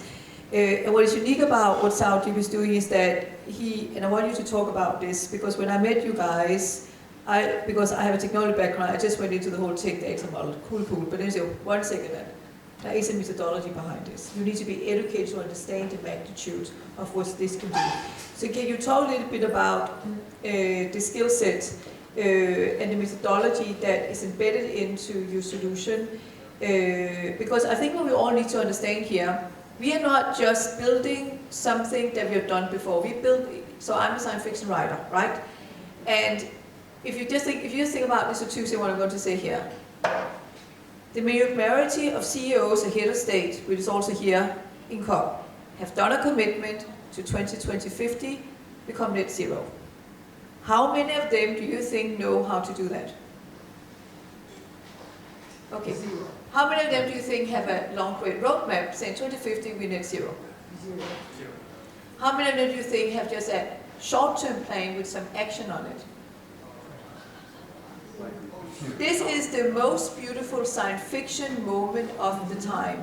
It's time travel, right? So they went to 2050 and said, done deal, everything is fine, or maybe they found another job in between. But what they've done, they've committed themselves. You go into the UN Global Compact site, you can find a letter where they signed it, and they will never sign out. You will never see a company sign out of UN. So this is what we call scenario planning or time traveling, and we have a guy with a hat here who is a science fiction person. But this is beautiful. This is the most beautiful time, and the most, I call it the la-la land that we live in right now in a positive way. So what I'm always saying to Saudi when they say, and why do people not just come and buy my product? And I say to him, because they don't even know they need it. And that is thought leadership. He has a thought leadership product which have education. Thought leadership need education. So talk about your methodology. Yeah, of course, thank you. Unless you know how to address a problem, you can just think about vision, but you don't do anything actually on the ground. If you look at last year what happened, like a lot of companies have invested, quote unquote, into green initiatives, but the world temperature did not go down. That means the efforts and the money where it's going actually not helping. So part of it is, there is enough evangelizations, thanks to COP and UNGA, people are becoming more and more aware of it. But in terms of real educations of how to get it done, it's still far away. They just want that shiny little object, CCUS, like carbon capture or transition something, and then think that that's going to solve the problem. That's not the case. We need to build an ecosystem. And the world of monopoly has gone out. Like, first get that out of your mind. There is nothing called monopoly, will not exist anymore. Tech companies has to build an ecosystem which will enable different solutions to come together in order to build a sustainable solutions that will help companies to transition from where they are today to where they can be. And that will be not helpful for them, but also for the environment and the communities around them. And talking about communities, what we're talking about people are leaving Shell, Chevron, but think about the livelihoods. They have families, right? So it's not that everyone will live tomorrow. It will be transitioning out. Now the people who would be left behind, you got to educate them how to run their operations better than how they were running before. And what we are doing is we are teaching them what's called efficiency, which today, till now we thought everything is abundant. You don't have to think about how do I extract oil in a more responsible way, right? I will just extract. Like, I don't care about flaring, how much I'm going to do that. As much as I can extract out, I'll be more profitable, and that's it. That has changed. There will be public litigations if you don't check your flaring and etc., right? But how do you do that? Like today, existing ecosystem does not allow them to do that. We are helping them to look at data in a different way, thereby they are more aware of how much they are doing it, and also how they can reduce it. thereby they can be within the permitted limits, which would be good for them to run the business, but also good for the environment. So that requires a level shift, and that's what we're bringing using our technology, of course AI, but AI for people. That's important also for all the technology entrepreneur to understand. You don't build technology for the sake of technology, you build technology for people. At the end of the day, decision will be made by people. So make your technology speak the language of people rather than asking them to learn the language of the technology. And that's why you see the gap. That's why they have invested in technology, but none of this technology actually is useful because people are not using it. The adoption is zero. And that has to change via evangelization, via training those people, but also building technology which will make it like symbiotic relationship between human and technology together are the way to go forward. And that's what we're doing using AI and big data, sensor technology and whatnot. I will not go into detail of it, but that's what we are doing it. And I think that's going to be the level shift that's going to bring here and will change a bit, create a bit of dent in that space. Yeah. And I know that we are running out of time, but there is another big element on design. I will talk about that some other time, but we often build technology, but never thought about how to design the technology so that people become part of it. They see that, you use mobile, right? So it becomes part of your livelihood is because of the design. So that's how the technology, that would be green technology, has to be thought through as a part of, big part of it would be designed around it. So. Thank you so much, Saudi. So, Vileska, Green School, I know the ambition is huge, and could you talk a little bit about when the Green School will open, how many Green Schools can we expect going forward, what is the overall vision around it going forward? Yes, so the development is in progress. It's in a design stage. It has a multidisciplinary team of experts in different areas that are working on the project. It's expected to be ready by 2025. It is the first one of America, and that means a lot for us, for the region. Of course, it's going to welcome children from around the world, and what I think that is important to highlight in this phase is how we are all somehow accepting and being aware that we need to transition to something new. And sometimes we're constantly listening to people talking about change and changing something and changing the world and changing our lives. And it can even sound harsh, because what does this mean? That we did it wrong before? Was the education, or is the traditional education wrong? Is oil and gas sector something we have to blame if it's helped us so much, and thanks to oil and gas? I'm talking with a phone and she's filming me with her phone, and there's almost everything that surrounds us that somehow has been made by oil and gas. I'm not here, please don't take me wrong, I'm not doing any kind of recognition to oil, but we cannot blame the past, and we cannot blame ourselves for what we haven't done better, because we have this opportunity. And that's why the concept, that's the method we created, makes sense. It's not advertising what I'm doing here, but it applies to humans, it applies to every sector. The possibility we have to rethink, redefine, reorient, redirect our objectives as humans and in businesses. In this case, in education, and to close your question, with no doubt, Green School is a new avenue for education. It's presenting the world that opportunity. We have to be more connected with the values. And as Sergio was saying a while ago, it's not only about being an expert or a top CEO with all of the studies that are important, but it's about being human, by being connected with what surrounds us, and also that we can apply it to our daily life. So hopefully this will continue to challenge our youth.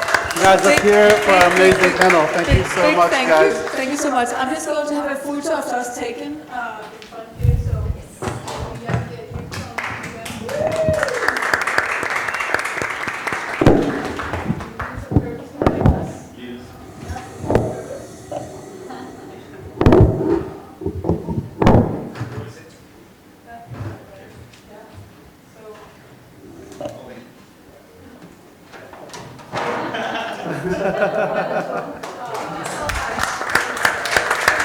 What an incredible panel. Thank you so much, guys, for being here.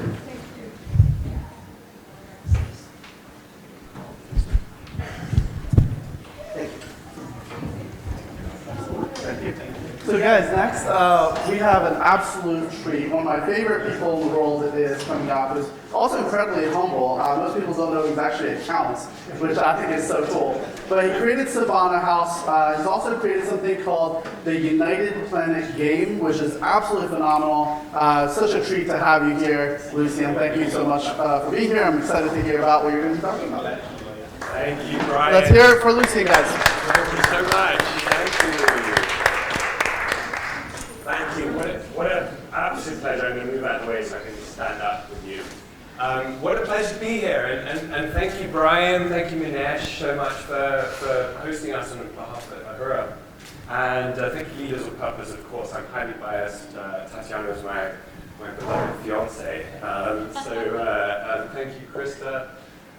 So I really believe that we're at a point in history that is the most pregnant time the planet's ever seen. We are quite literally at a planetary metamorphosis where we're going from a caterpillar to a butterfly. We're going through a phase shift in not just humanity, but in all life on this planet. And we're at that critical point that has been seeded by what I like to call the digital enlightenment. There's been other enlightenment periods, and they tended to be geographically located. They happened in Florence, they happened in Egypt, they happened in centers of cultural explosion that took place throughout time, throughout history. This one's very interesting in that it's happening throughout the planet. The internet has democratized access to knowledge. It's democratized access to opportunity, or is, let's say, in the process of democratizing access to opportunity. And so I would love to share a journey that starts with why. Starts with what Simon Sinek describes as our purpose journey. And I'd love to share a 60-year journey here of my journey around skills on purpose. And then I'd love to share the story of the United Planet and why I believe that we can reverse engineer from the future the quantum jumps in civilization necessary to get us out of this meta crisis that we're currently in. So to begin with, I would love to introduce you to my father, who was actually a guide here in Egypt in the 1950s. And he was creating an adventure travel company taking students overland to Asia in the 50s, because having been a prisoner of war in Poland, he believed the best way to prevent future wars was greater education and empathy between nations in the world and to create a planetary identity. He contracted polio in 1958, writing the first guidebook for Bali. And he ended up spending 2 years in hospital and the rest of his life in a wheelchair. So in the 60s, realizing that 10% of the world's population are disabled, 10% of the world's population are disabled, he realized that the vast majority of those people don't have access to opportunity. They exist rather than live.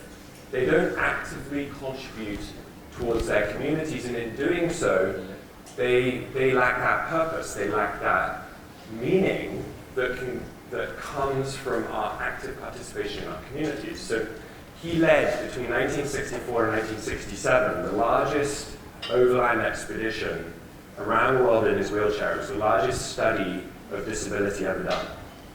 In India, he met the protege of Gandhi, called Baba Amte, and became his adopted son.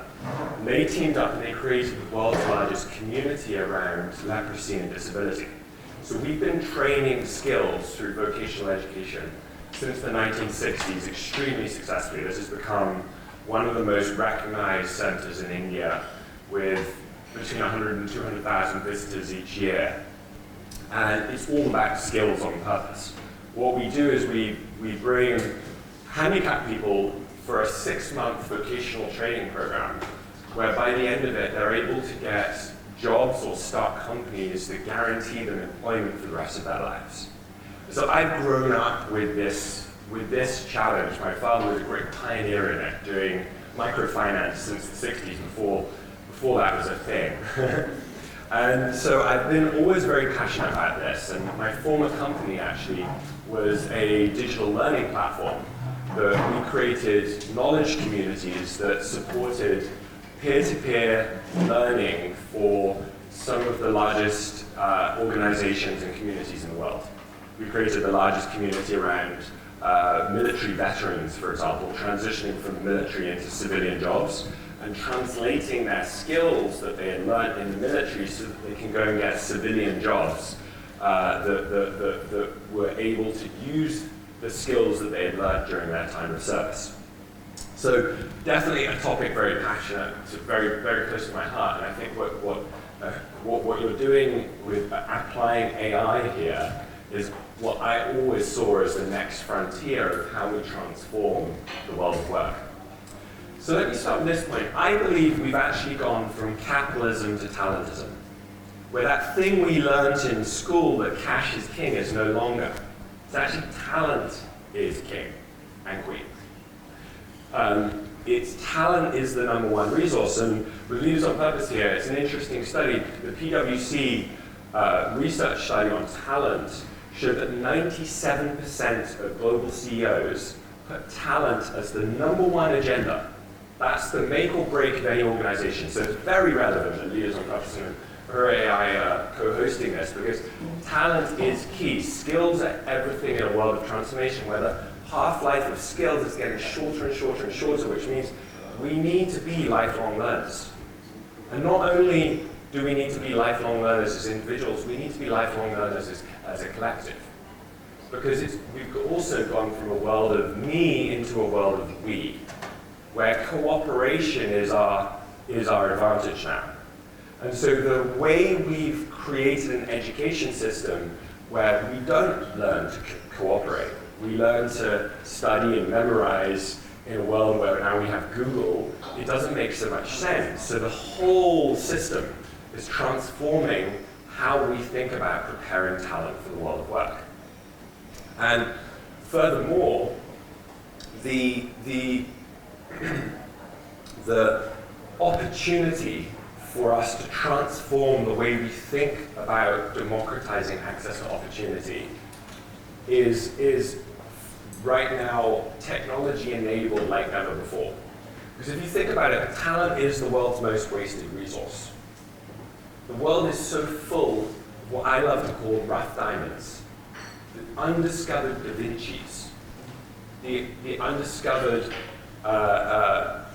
leaders of the future that haven't had access to the same, if you like, lucky sperm club that I'm part of. You know? And so the question is, how can we apply our technology to unleash the collective potential of the planet? And not only unleash our talents in the world of work, but unleash our talents in transforming our world into a world that works for us all. And so that's the journey I've been on. After running a tech company for 10 years, I realized that it's actually not just the technology that we need to get right, we need to get the narrative right. And then following the narrative, there's the culture. And so what I did with United Planets, I created a DAO. Is everybody familiar with DAOs? Decentralized autonomous organizations? So it's a bit like a digital co-op. We've created a DAO that, if you like, is a civilization that exists in the future. It's a civilization where all of our imagination and dreams for the better world our heart knows is possible have taken place. We call it the United Planet. And we bring leaders together into a game. Because what I realized is through play, we are our best selves. And it's through play that we can tap into our greatest creativity collectively. And so we created a game modeled a little bit on what Buckminster Fuller called the New World Game. And it's all about connecting imagination to execution. And so what we do every month is we bring leaders from around the world from diverse backgrounds, what I describe as the athletes of systems change, the architects of the future. And we come together with a mission to tell the greatest story never told. The greatest story that unifies us around a shared mission, a shared purpose. That can be the story that can then be reverse engineered into actionable steps. And once we can reverse engineer from the future those actionable steps, we can put funding milestones next to them. So essentially what we're doing here is saying, how can we unleash our collective potential by reverse engineering from the future backwards, rather than starting in this meta-crisis moment now and going towards the future we wish to see, where we keep missing. Because frankly, we keep doing things a little bit better, incrementally better or less bad. And our world isn't getting to where it needs to by making things less bad, or if you like, tweaking the edges of the existing system. I started with this belief that we need to completely reimagine the system itself from which we're in. We need to actually step out of this box, of this confinement. We need to declare our sovereignty over time. To step outside of a relationship to time where we've been conquered by a story isn't true. Because the story we tell ourselves about time is based on being in this particular moment, and this moment is the only one we got. But there's this amazing history here. Welcome, Andrew here. There's an amazing history here where, is anyone familiar with what the Greeks were doing with the Eleusinian mysteries? Ran for nearly 2,000 years. It was the longest running initiatory practice on the planet. And what the Greeks did, they actually had two words for time. They had chronos, which is clock time, linear time, now, now, now. And they had kairos. And kairos includes the past, the present, the deep now, as I love to call it, and the future. So imagine time being a line like this, and you turn that line on its head, you get to a single point. What we do with the up game is we initiate people into that single point in time, which is actually the true nature of reality. So we're stepping into a right relationship with the true nature of reality, and through that journey, we've created an initiatory rite of passage, where we initiate people stepping outside of time, just like what the Greeks were doing with the Eleusinian mysteries. You would step outside of the relationship with Chronos and into a new relationship of a time outside of time. And why did the Greeks do this? If you wanted to be a leader in Greek society, you had to have been initiated through the Eleusinian mysteries. Why was that important? Because the Greeks knew it was essential when thinking about civilization that we design based on timeless principles, based on truth that is true today, always has been true, and always will be true. And so how do we start to bring those design principles into how we rethink the future of education, the future of healthcare, how we address the climate crisis, how we unleash quantum computing and AI and nanotechnologies and all of this amazing digital enlightenment that makes this moment literally the best time ever to live on this planet, but the stakes are so high, it's kind of like Star Wars, like will we make it, won't we make it, but one thing's for sure is the story is an epic. Let's do whatever we can to make sure it's not a tragedy, right? I don't like those 1 in 6 odds either.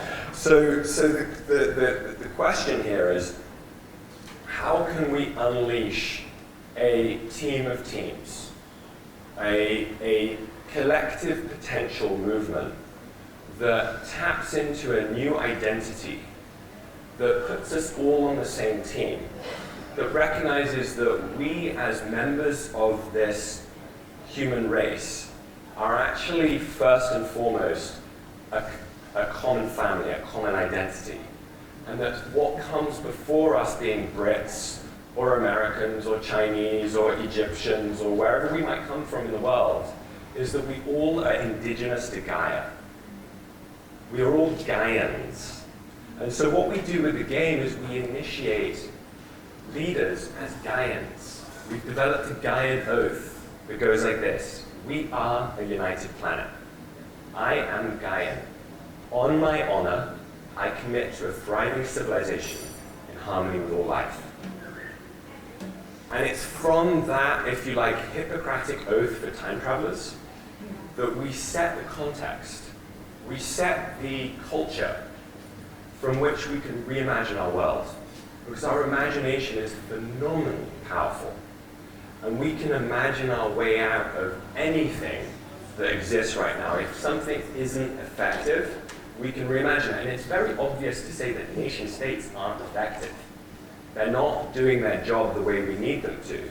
And so we've got to reimagine how we think about that. And I would say, to close here, that I'm so excited about this moment in time because I truly believe that we've done it.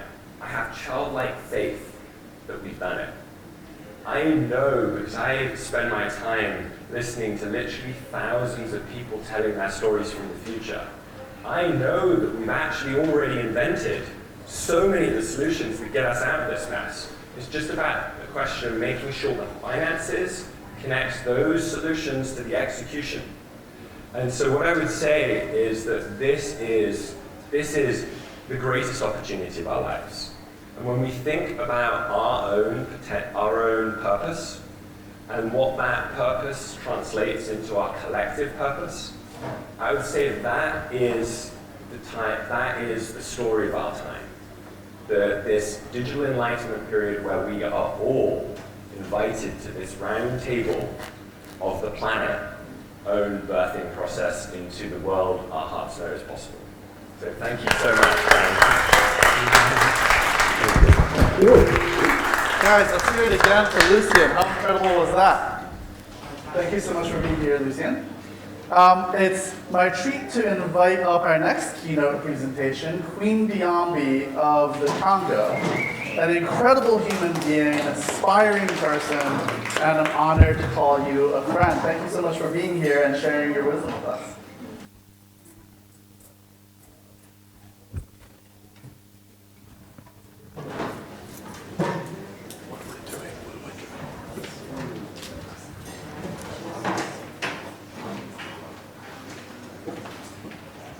Greetings, good afternoon to all of you. Such a pleasure and an honor to be on this stage speaking after amazing people that came and shared absolutely beautiful prospects for our future, our common future. So I'm going to speak a little bit more about the past and the present. Of course, I'm going to link that with what my dear friend Lucien just mentioned earlier when he was speaking. So protocol, wants me to introduce myself properly because my people would be happy otherwise. So I'm Queen Biambi Kabatuswila. I'm Mukalinga Mukaji wa Nkashama, Wabakwaluntu, Wabaluba, wa Kasai, wa Congo. That is a woman king of the Order of the Leopard, of the Bakwaluntu people who are in the Luba ethnic group, who used to be called the Luba Empire of the Congo. And we are situated in the center of Congo. So that's my first title, and I'm Grande Mãe do Povo Bantu Brasileiro, which is great mother of the Bantu people of Brazil, African descendants of Brazil, and Reina de los Congo de Panama, so I'm queen of the Congo descendants of Panama. So those are my titles and qualities, but other than that, I am a Ghanaian. That's most important. So we're here to talk about education and upskilling people to be ready for the future. And one thing I talk about often is how can we be ready for the future if we are not ready to know our past? Why am I saying that as an African? I believe that Ghanaians, and I can actually say Ghanaians equal Africans, because we are all Africans here, so we have a wonderful term. Ghanaians is pretty cool, kind of like science fiction-y, but we are actually Africans, all of us, because we come from the mother continent, which is the continent of Africa, where we just started to leave about 70,000 years ago, and we spent about 330,000 years just on that continent, doing all kinds of things. And this is where we are missing a huge chunk of our human history, because we never talk about that continent. Every time we speak about Africa, we talk about Africa, you see, we left there as like primates, almost primate-like people. And then we went into the new world, which is Europe and the rest, and then we became humans, and we kind of became intelligent and technical, and which is completely false. For 300,000 years, we experimented with reality in so many ways that we cannot imagine. We did not leave Africa empty-handed. We left Africa with a clear comprehension of what it was to be a human being on this planet. We observed the skies. We understood that there was a system that sustained the reality that we lived in. We understood and drew from our observations the laws of nature, which by the last time I checked is science. We understood that to live in harmony with the planet, we needed to behave a certain way. We needed to interact with nature a certain way. We needed to listen to nature and listen to what nature would tell us. We needed to accept and know that we were nature. We were a product of nature. That we were an ecosystem that encompassed every single system that existed out there, including in the stars, because we are star dust. So this comprehension, deep listening to our true nature allowed us to build amazing civilizations that we don't know much about because of the colonization practices. We decided to negate the history and the experience of thousands and thousands of people. So we said Africa is like a black hole. There's nothing there but people who are savages and only worth their strength so they can work.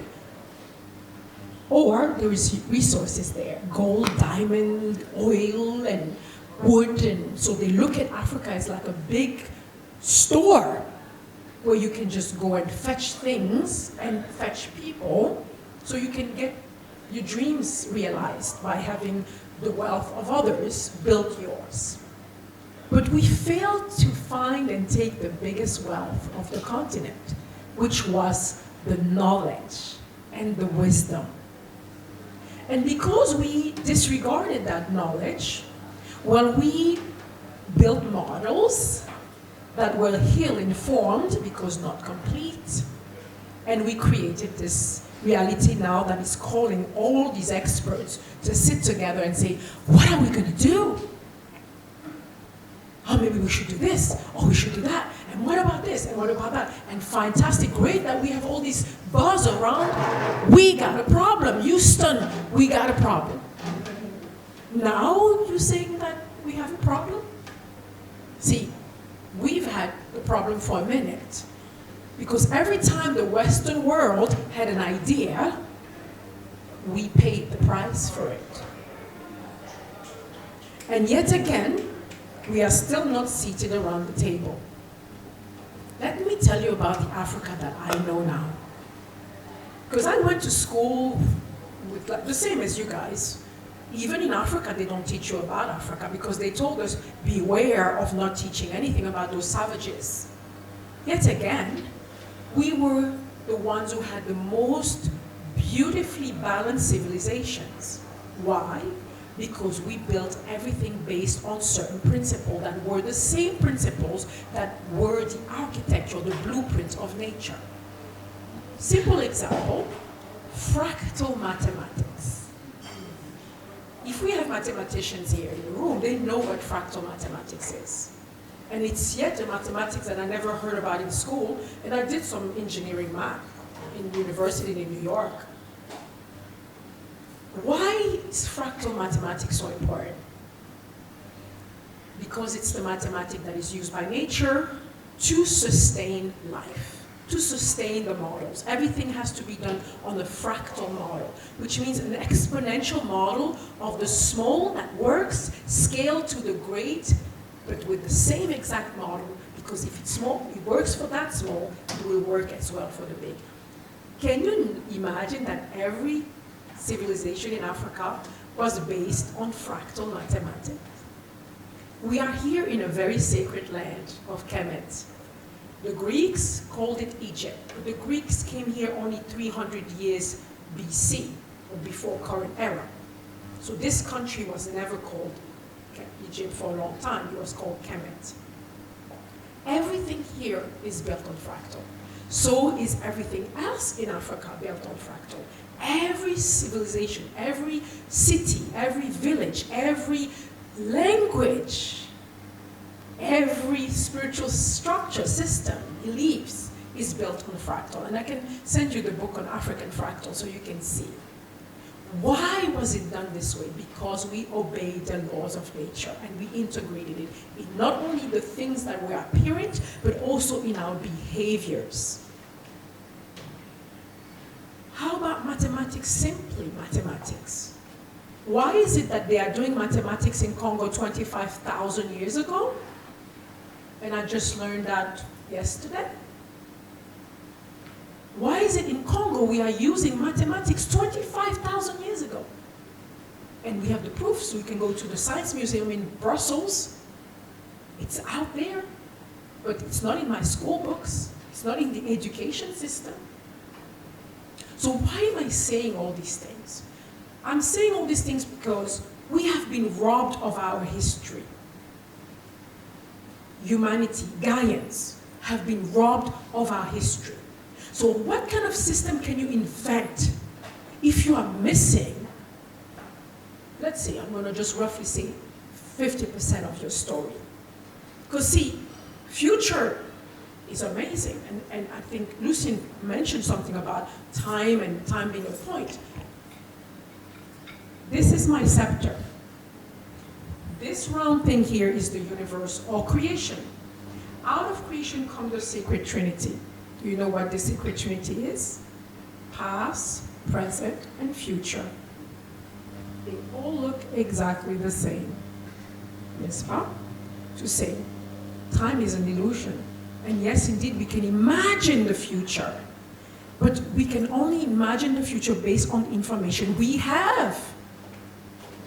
So if you are missing information that are capital to your understanding of reality, how far can your imagination go? You mentioned the Greeks. And the Greeks said the truth. They came to Africa to learn everything that they knew. All these Greek philosophers, the mathematicians, spent 20 to 30 years in the temples here, learning about initiation, learning about the mysteries, so they could be greater leaders.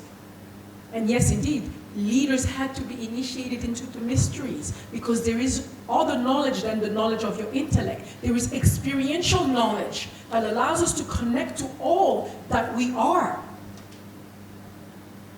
But they learned that here. And matter of fact, they were all burnt in Greece because of that.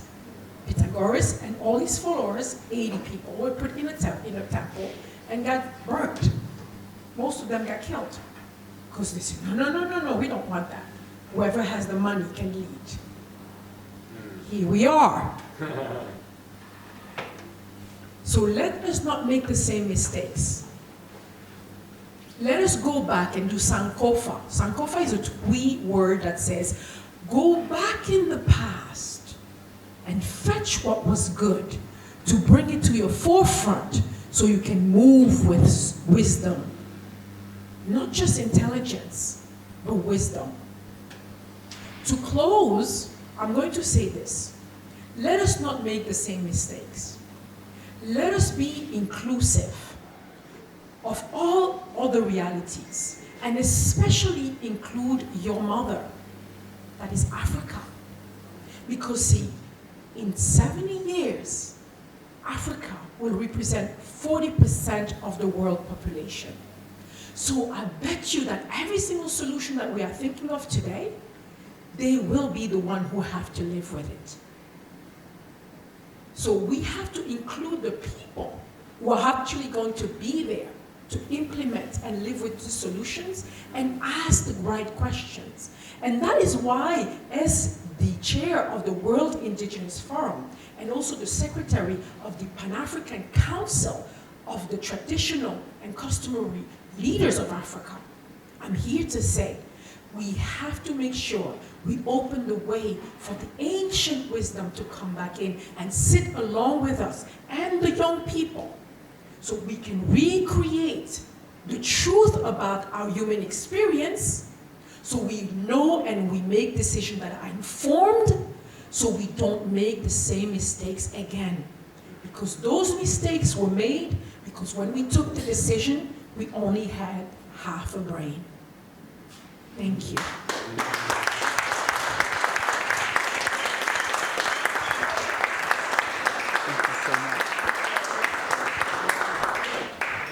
Wow, how amazing was that? Guys, let's hear it for Queen Diambi one more time. So we're coming to our final keynote. We had some amazing speakers so far. We have one last keynote, and then we'll all hang out and spend some time together networking. So I'm actually giving you the last keynote. So what I want to talk about actually has a lot to do with what Lucien spoke about, what Queen Diambi spoke about, and what a lot of our other speakers on the panel spoke about. As we look at some people that we look up to, inspiring figures throughout our history, I often wonder what would have happened if Einstein was born in a refugee camp? What would have happened if Edison was born in a slum in India? What would have happened if Niels Bohr had lived in a favela in Brazil? How many of our geniuses, how many of the capable individuals that are a part of our human race lack the ability to impact the world and achieve their destiny because they don't have access to the opportunity and access to the education that they need? So this is a very personal thing for me. Some of you may know, but most of you probably don't. I was born in a tiny village with no running water and no electricity out in the southeastern desert of Iran, a part of a nomadic community of Persian Turks that traveled around the desert. And I was very lucky because when I was fairly young, the government of Iran, the Ayatollah, wanted to execute my whole family. So as a result, we escaped the country, lived in Turkey at a refugee camp for a couple of years before coming to the United States. And eventually I was recruited by NASA to work at Goddard Space Flight Center when I was 16 and started a bunch of companies after that. But the reason I was able to do anything that I did throughout my life was because I suddenly had access to the American education system. I had access to opportunity. I think the education system that we have in the world right now has enabled us to have this massive growth. But where do we go from here? The education system we have has been one of the single most powerful tools to enable people to traverse different classes within our society. But is it perfect? Do we have more room to evolve? I think we do. Now, some of you may not know that our entire education system that we have in the United States and most around the world was predicated on the Prussian School of Education that was designed during the Industrial Revolution to use factory methods to train large numbers of people to go work at factories.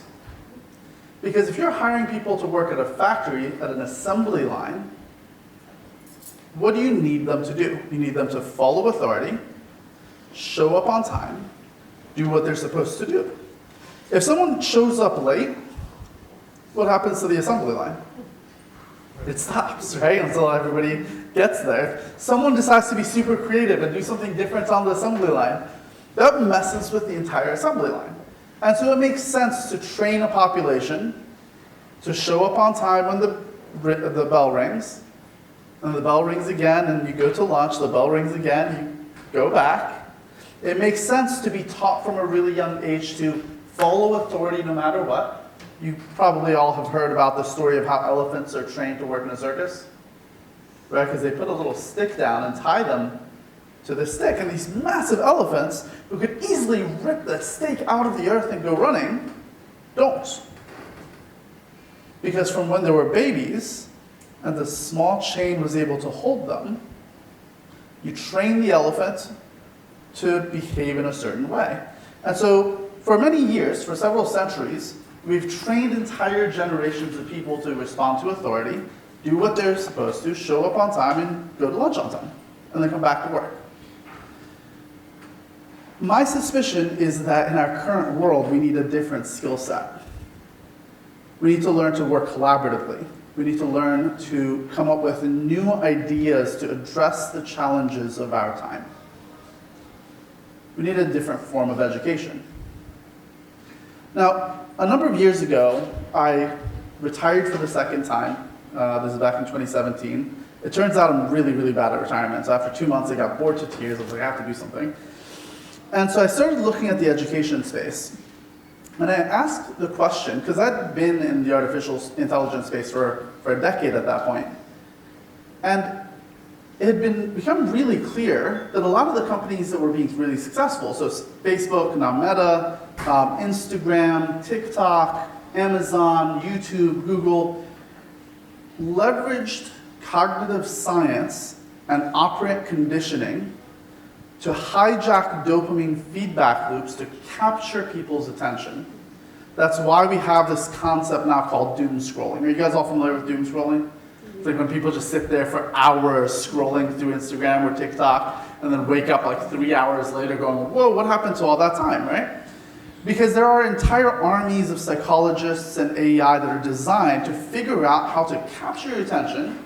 Even if you're doing something else, you hear your phone go bing, or your computer, if you have Facebook open, bing, and you're like, oh, someone commented or liked one of my posts, and you get this rush of dopamine, so you have to check it out. That's by design. So I began asking the question of, what if we use that same technology, but instead of using it to sell advertising, what if we use it for something productive? What if we use it to train the next generation of people? I remember a number of years ago, I was at a wedding in the south of France. It was a week-long wedding in a castle.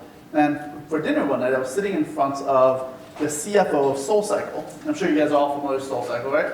And I was just making conversation. I'm like, oh, so who are your biggest competitors? Is it like Equinox or Barry's Bootcamp? Or, you know, I'm a pretty boring conversationalist apparently. And so she gave me an answer that I'll never forget. She said, no, our biggest competitors are Facebook and Netflix and the bar down the street. And so that got me thinking. Because it's not that a person is going to go exercise, but they're deciding between Equinox or SoulCycle. It's that what are the things that actually cause them not to go exercise to begin with? It's because they're doom scrolling on Facebook. It's because they're binging the latest inane show on Netflix. It's because they go to the bar and get hammered to forget about, you know, their concerns, right? And so when we think of education, a number of years ago, we created these things called MOOCs, right? Massive Online Open Courses. And they were supposed to democratize access to education. They were supposed to solve all of our problems.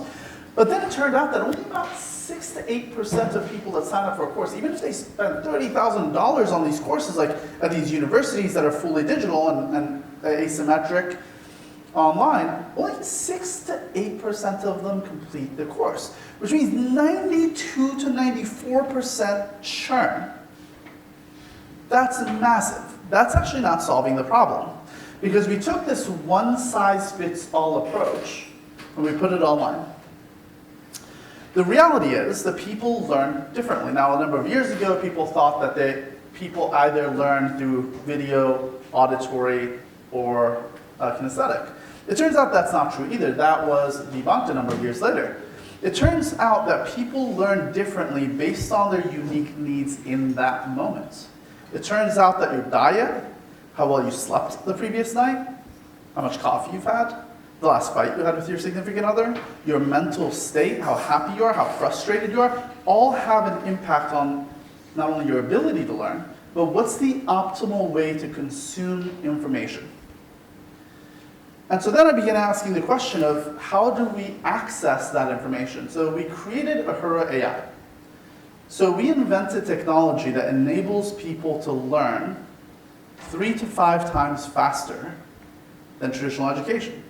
We ran our pilot first at the Harvard Extension School, proved out the metrics, proved out that it actually works.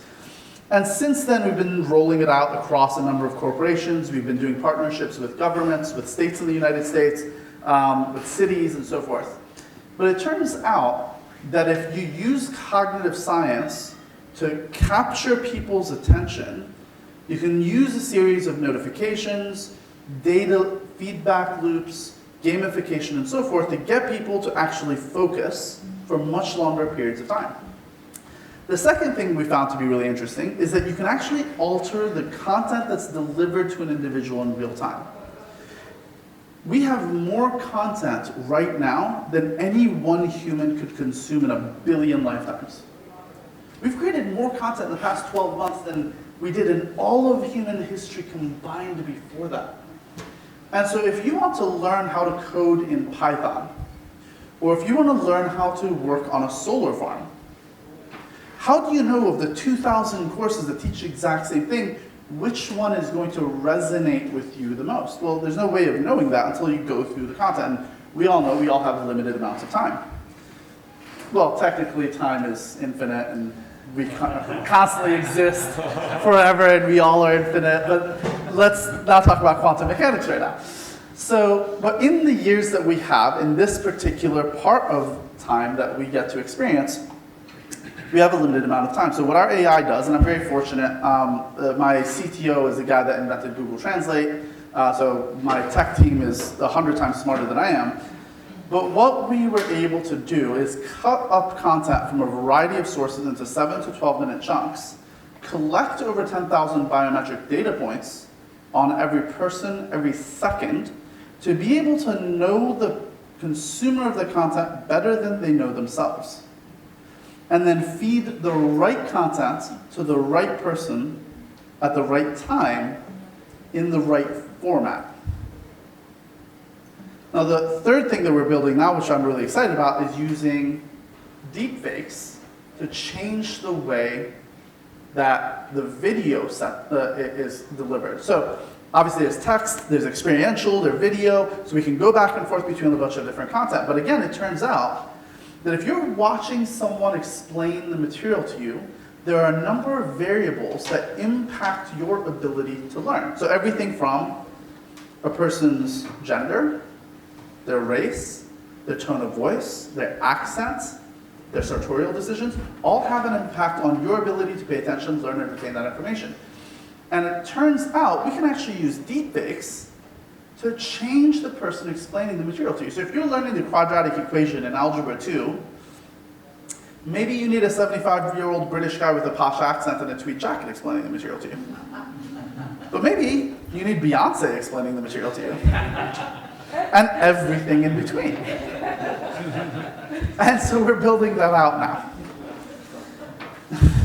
Now, the final thing I want to chat about here and then we'll have a bunch of conversations, is that there's another piece to this that's critical, which is ethics in artificial intelligence.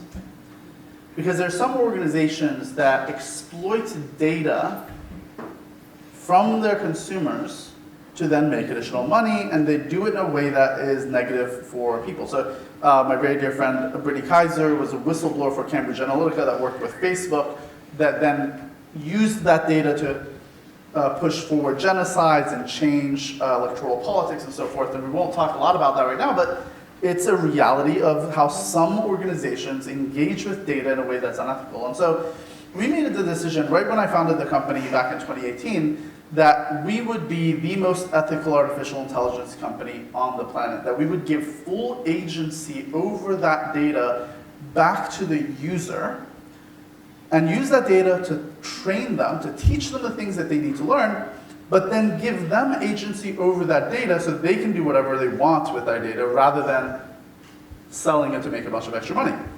But then I realized, I was hanging out with Andrew Yang, who ran for president under this idea of universal basic income. And one of the things he told me is, hey Brian, if you think that, and I don't know if you guys can, if this resonates with you, this was during, this was 2018-ish. We were 2 years into the Trump presidency. And he said, if you think that people are getting dumber in the United States, he's like, you're right, they are. And the reason for that is because it turns out if you don't know where your money is going to come from to pay for food, if you don't know where the money is going to come from to pay for rent, to handle that layer one of Maslow's hierarchy of needs, your effective IQ drops by about 13 points. That's almost an entire standard deviation. Because so much of your mental energy is going to just survival that you don't have the bandwidth to focus on other things. And so that got me thinking, because I don't necessarily think the universal basic income will pass through Congress, but what if we have a market approach to this? What if we create something called universal earned income? We're collecting all this data, we're giving it back to the user. What if we enable the user to sell their own data? And so we did a partnership with an organization called Rainfall. Some of you guys know Rainfall. To give access to that data back to the user. Now, everything starts off in the off mode. But if a user decides to sell their data, they can actually go in, actively turn it on, decide which categories of data they sell, and to which categories of buyers. And it's not just for advertising, you can go for actuaries, medical device companies, insurance companies, medical research, other AI companies, and so forth. And it turns out that we can generate about $200 a month from that data. Now we give 15% of that to our partners at Rainfall. We keep 15% to keep the servers on. But 70% of that money goes back to the user. So that's $140 a month. Now that's not a lot for those of us that are here at COP. That's a night out, right? Or a bottle of scotch. But for someone living in a refugee camp on $5 a month, that's transformational. If you take that with a couple family members, that adds together to be able to cover potable water, nutritious food, safety and security, medicine, that will then enable them to have the mental bandwidth to learn the materials that they need to. Now, for every license of our technology that we sell to corporates, we give away a free license to members of underserved communities globally, especially with a gender and diversity lens. We work with a number of nonprofits and countries to do this. So that means that we can take a bottom-up approach that enables large numbers of people in refugee camps and in lower income areas to not only learn the skill sets necessary, but also have the money to pay for their living expenses while they do so. And then we have partnerships with a number of organizations to feed the top 30 to 50% of those people to Western corporations because they have a focus on diversity and inclusion. They want to hire people in Africa, in the Middle East, Southeast Asia, and other places, so that they can get jobs working remotely at tech companies to continue building their skill sets while making very decent money. So that's how we're trying to solve the issues that we face, because the question I ask is, what would happen if we 10x the number of educated people in the world? What would happen if we 10x the number of scientists and researchers and entrepreneurs and computer programmers and climate workers? What would happen if we unlock the intellectual capacity of the human race? I believe that we can solve all of the SDGs. I believe we can solve all of the drivers of existential risk. I believe we can solve inequality and all the global grand challenges if we unlock the capabilities of all of the geniuses that are born on a daily basis around the world. I hope you guys will join us in this journey to do so. Thank you so much for coming to this event. Thank you for your attention. And let's hear it one more time for our amazing panelists, and amazing keynote speakers, Lucian and Queen Yambi. Thank you all for being here.